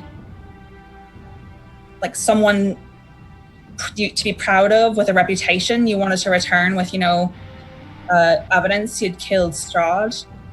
I think you are someone you can be proud of, but I don't think you should go back until you feel that way too.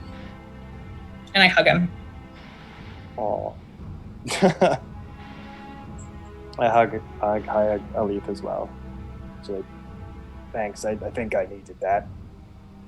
Yeah. Agnes would have been really stoked on what I did with that chromatic old. Who's Agnes? She was my roommate back at Baldur's Gate. Blind old woman, very lovely. Made it very easy to live with somebody who couldn't see me. Perception check. Insight or insight check. Is that Deadpool's backstory? Yeah, it is. I'm literally just smiling, and I'm just like, she's a blind black woman. Yeah, go and make an insight check. I didn't say skin color. I know, but Could have had some representation. So I'm this one doesn't count as a wisdom check that's related to the terrain. So is less your favorite terrain? no, but we're in the forest. Oh, that's a whole other. Les, you can go ahead and make a deception or persuasion check of your choice. Deception. Yeah.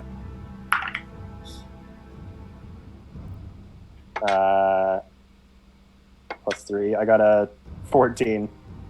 28. Yeah, I was full on kidding. Yeah.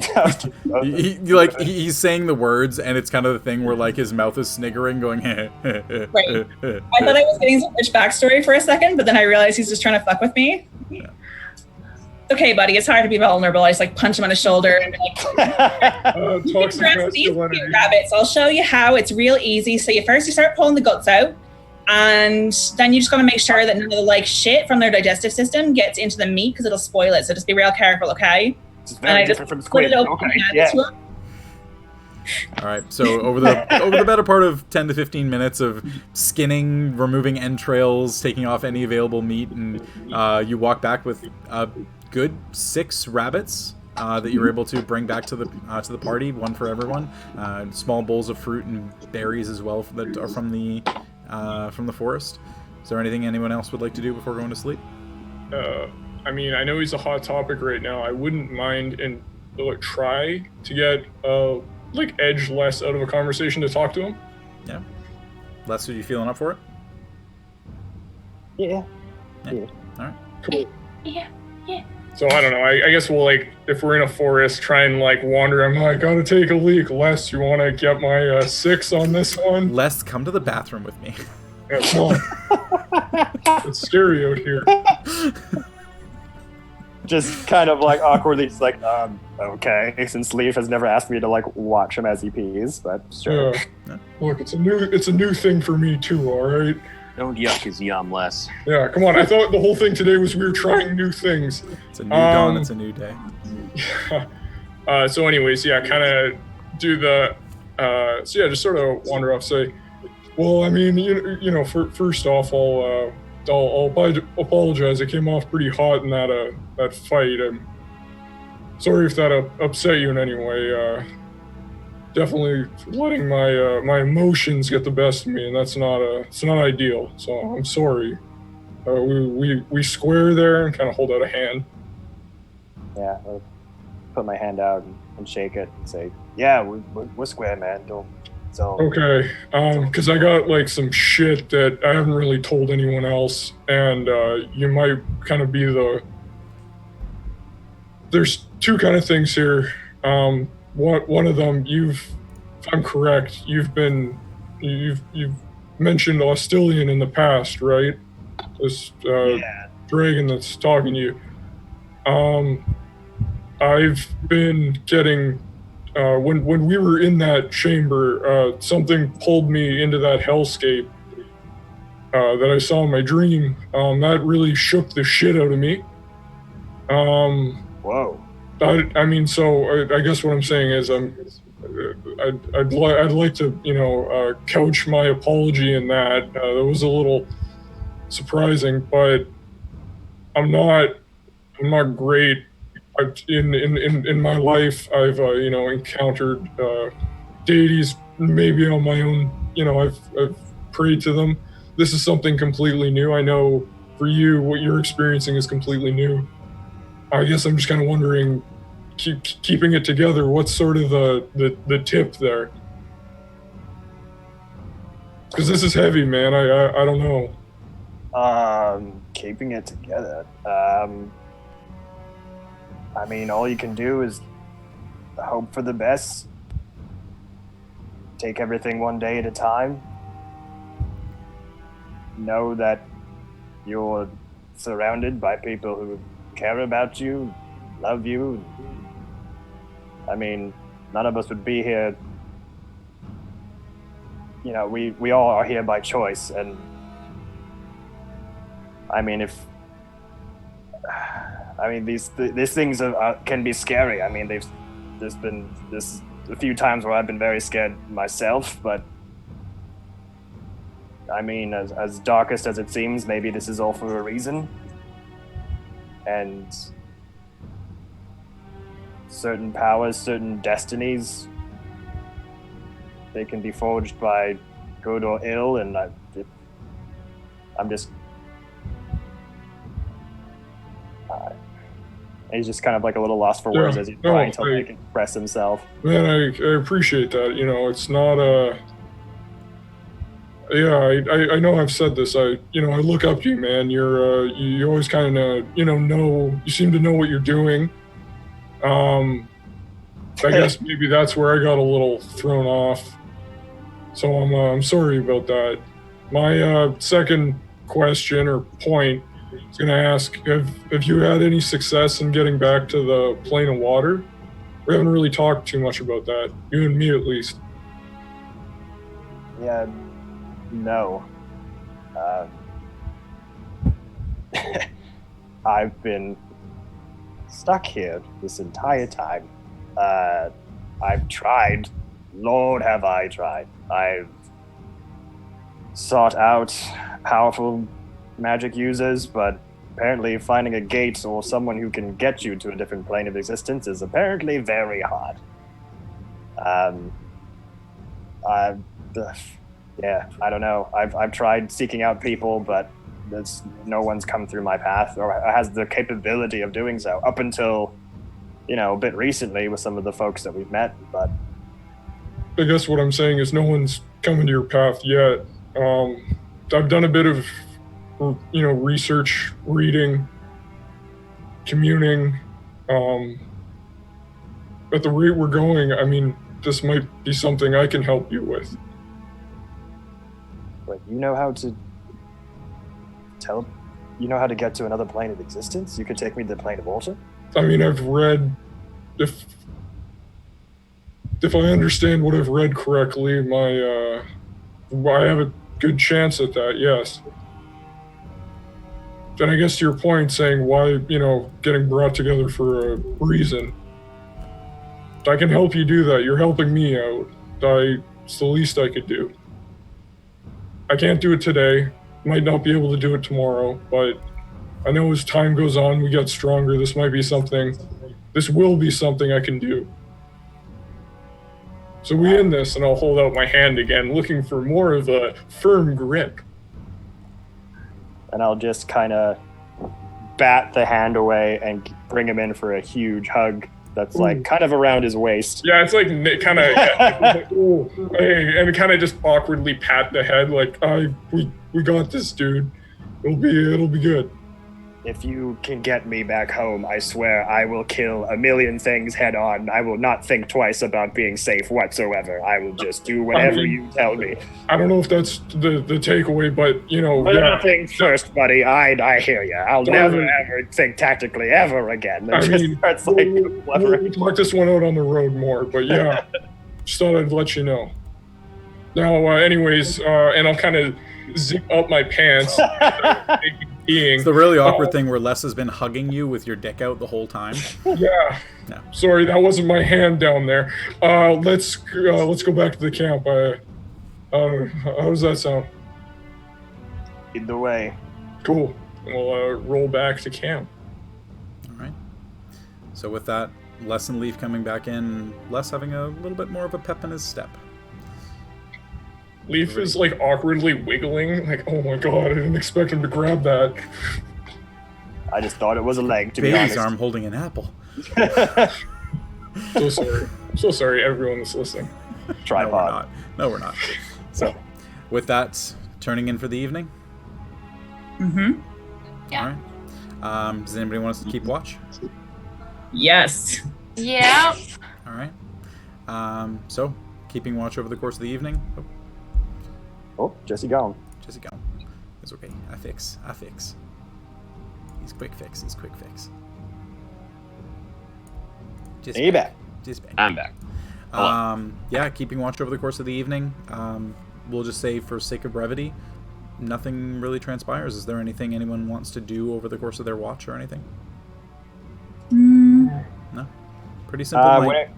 When it comes down, well, how many watches do we have? Is it 2 or 3? It's four total watches. 4. Well, if I have a chance to watch, I'll just be sitting in the dirt, kind of drawing in the dirt the image of the glass city from up top, and writing a certain person's name in primordial, so no one can hear it or read it. All right. So, long fought day, well-deserved night of sleep. Bruises, a couple of fractured bones needing to be recovered, but all of you do turn in for the evening. Nothing transpires, and the dawn greets you, and feel a little bit better, a little bit stronger, as you all make it to level 11. Yay! Let's go. Yeah. Yes! Oh man! Oh Another shit! fighter level. Let's go. Yeah. Oh, sick. I was just Starmount Caves was one of the encounters that warranted a level. So, because you took that route, you followed it to completion, you were able to go through all the puzzles and fight the challenge rating 20 Leviathan, which overall was not even that hard of a fight. I was expecting it to be a lot harder, but you guys just pummeled it with damage. Hope pummeled it. I think, okay, my thing, and this is going to ruin any future fight. Jordy, if you want us to just get, like, worked by something, it has to happen within the session. We had the week to... We were scheming, scheduling, I was ready to break out the slideshow again. Well, that was the reason why that was the reason why that tidal wave popped out, because that thing was designed to completely catch you guys by surprise. But yeah, the way that it rolled, it was trying to drop you because you opened the chest. Didn't matter that you took anything out from the inside. I you was opened fully the chest. wrong about that. Yeah, it just got to the point where Hope had their turn, engaged with the creature, and dealt enough damage to it, and its intelligence was low enough that it saw them as a bigger threat than you were, so it decided to drop them first. Otherwise, it would have just kept chasing you. So it was some good lucky hits there, because if you had done less than 70 points of damage to it, it was just going to chase you and drop you. Nice. Yeah. Well, I was 1 point away from dying or getting dropped. So. And Hope was 2 points away from getting dropped. Points? Yeah. So the moral of the story is, me as a person am terrible at driving D&D characters because they both almost died. Well, keep in mind also, you were substantially lucky on my rolls. Yes, so the creature had a plus 16 to hit. So basically everything hit you guys. Yeah. That's literally my IC. Yeah, so the only way it misses half the party is if it rolls a natural 1, right? But the damage, it was rolling a d10 for bludgeoning and a d10 for acid, and I never rolled above a 6. And it was rolling d12s for bludgeoning and d12s for acid for the second attack, and I never rolled above a 6. So there was enough damage there to drop you. It just got bad rolls, and it came down to some lucky stuff. So I get to re-roll a saving throw now. Yeah. Oh, really? So we can end the session here, Aluura, maybe with waking up the following morning. Did you want to use Identify on the other item? Yeah. Yeah? Okay. I'll send that to you, and that can be the last thing you guys get for tonight. Cool. You guys will feed at level 11. I'm really excited. Yeah. Yeah. I gotta... I'm super excited. Why should I take... I'm definitely taking a second level in Bard. Yeah, do it. Yeah, two levels in Bard is huge. I got a 6th level. Let's go. Yeah, I totally forgot that fucking what the hell? Clerics get plane shift.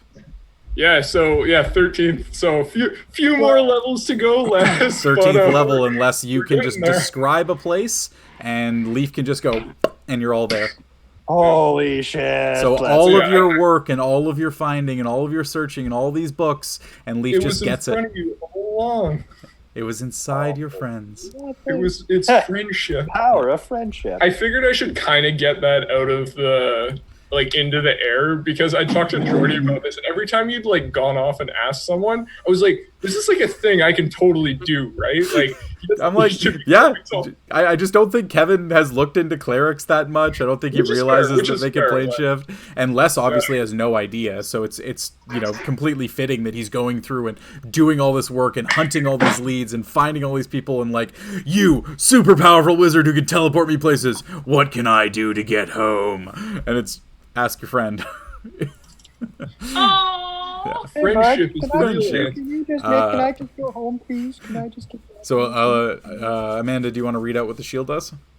oh, you sent it to me already. Yeah. Oh. Okay.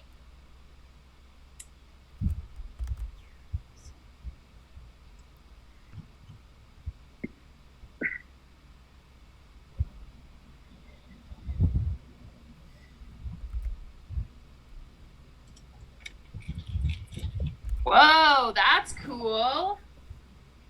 Okay, alright, so this was the small iron round shield. This piece of armor is very unassuming. The only adornment is a pair of crossed axes recessed into the center of the hostile facing side. So, you gain a +1 bonus to AC while holding this shield. Attunement is required. This bonus is in addition to the shield's normal bonus to AC, which would be what, Jordy? +2. So if you're using the shield, it's a +3 to your AC. Okay. Damn. In addition, while you are attuned to this shield, your hit point maximum increases by the amount equal to your total level. So it would be +11. Correct. So whoever's attuned to the shield and using it, you get 11 extra hit points as total bonus hit points. So this isn't temporary. This is your total hit point maximum is up by 11. That's cool. That's cool. Awesome. So you've got a week to figure out who gets those. Yeah. It has to be in use for that, though, right, Jordy? Like, basically, you're in melee holding the shield, not just like you have it on your body. Nope. If you're attuned to it and it's in a pack or anything like that, you get the bonus, regardless of if you're using it or not. Neat. Yeah. It's only if you're wielding it that then the AC bonus comes into effect. But as long as you're attuned, your maximum hit points do go up.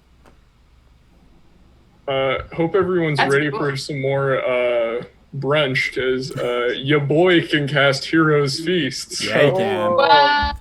Now we're really going to be the brunch bunch. Yes. Getting that shit on the regular.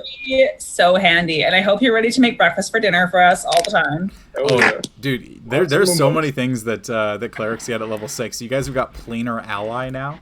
Yeah, Planar Ally. So Ooh. Coming to a large... yeah, you gotta get some money for that one, but that'll be fun. Pay some... this will be interesting. yeah. So it's 100 gold pieces per minute, and you you beseech an otherworldly entity for aid, a god, primordial, demon prince, or some other being of cosmic power. The entity sends a celestial, elemental, blah, blah, blah. It is under no compulsion to behave in any particular way, but you can ask it to perform a service in exchange for payment. Nice. Yeah. So essentially, you throw gold at something, or you beseech your god. It sends an ally to you, and you go, "Hey, I want you to do this thing. It's going to take 7 minutes. That'll be 700 gold." And then it just does the thing, Got contract killers. Let's go. basically. Cool. Yeah. So Yoo-hoo. super fun session. Kill I'm glad that I hope you guys had fun. Yeah, that was fun. Yeah. Nice big fights and wrapping up the first day in the Starmounts, and now we get to do some more forest exploration and make our way to the grandfather tree. Cool. So thanks everybody in the chat. Appreciate you guys sticking around. Thanks for all the follows today. And yeah, we'll see you guys here same time next week. Yeah. Yeah.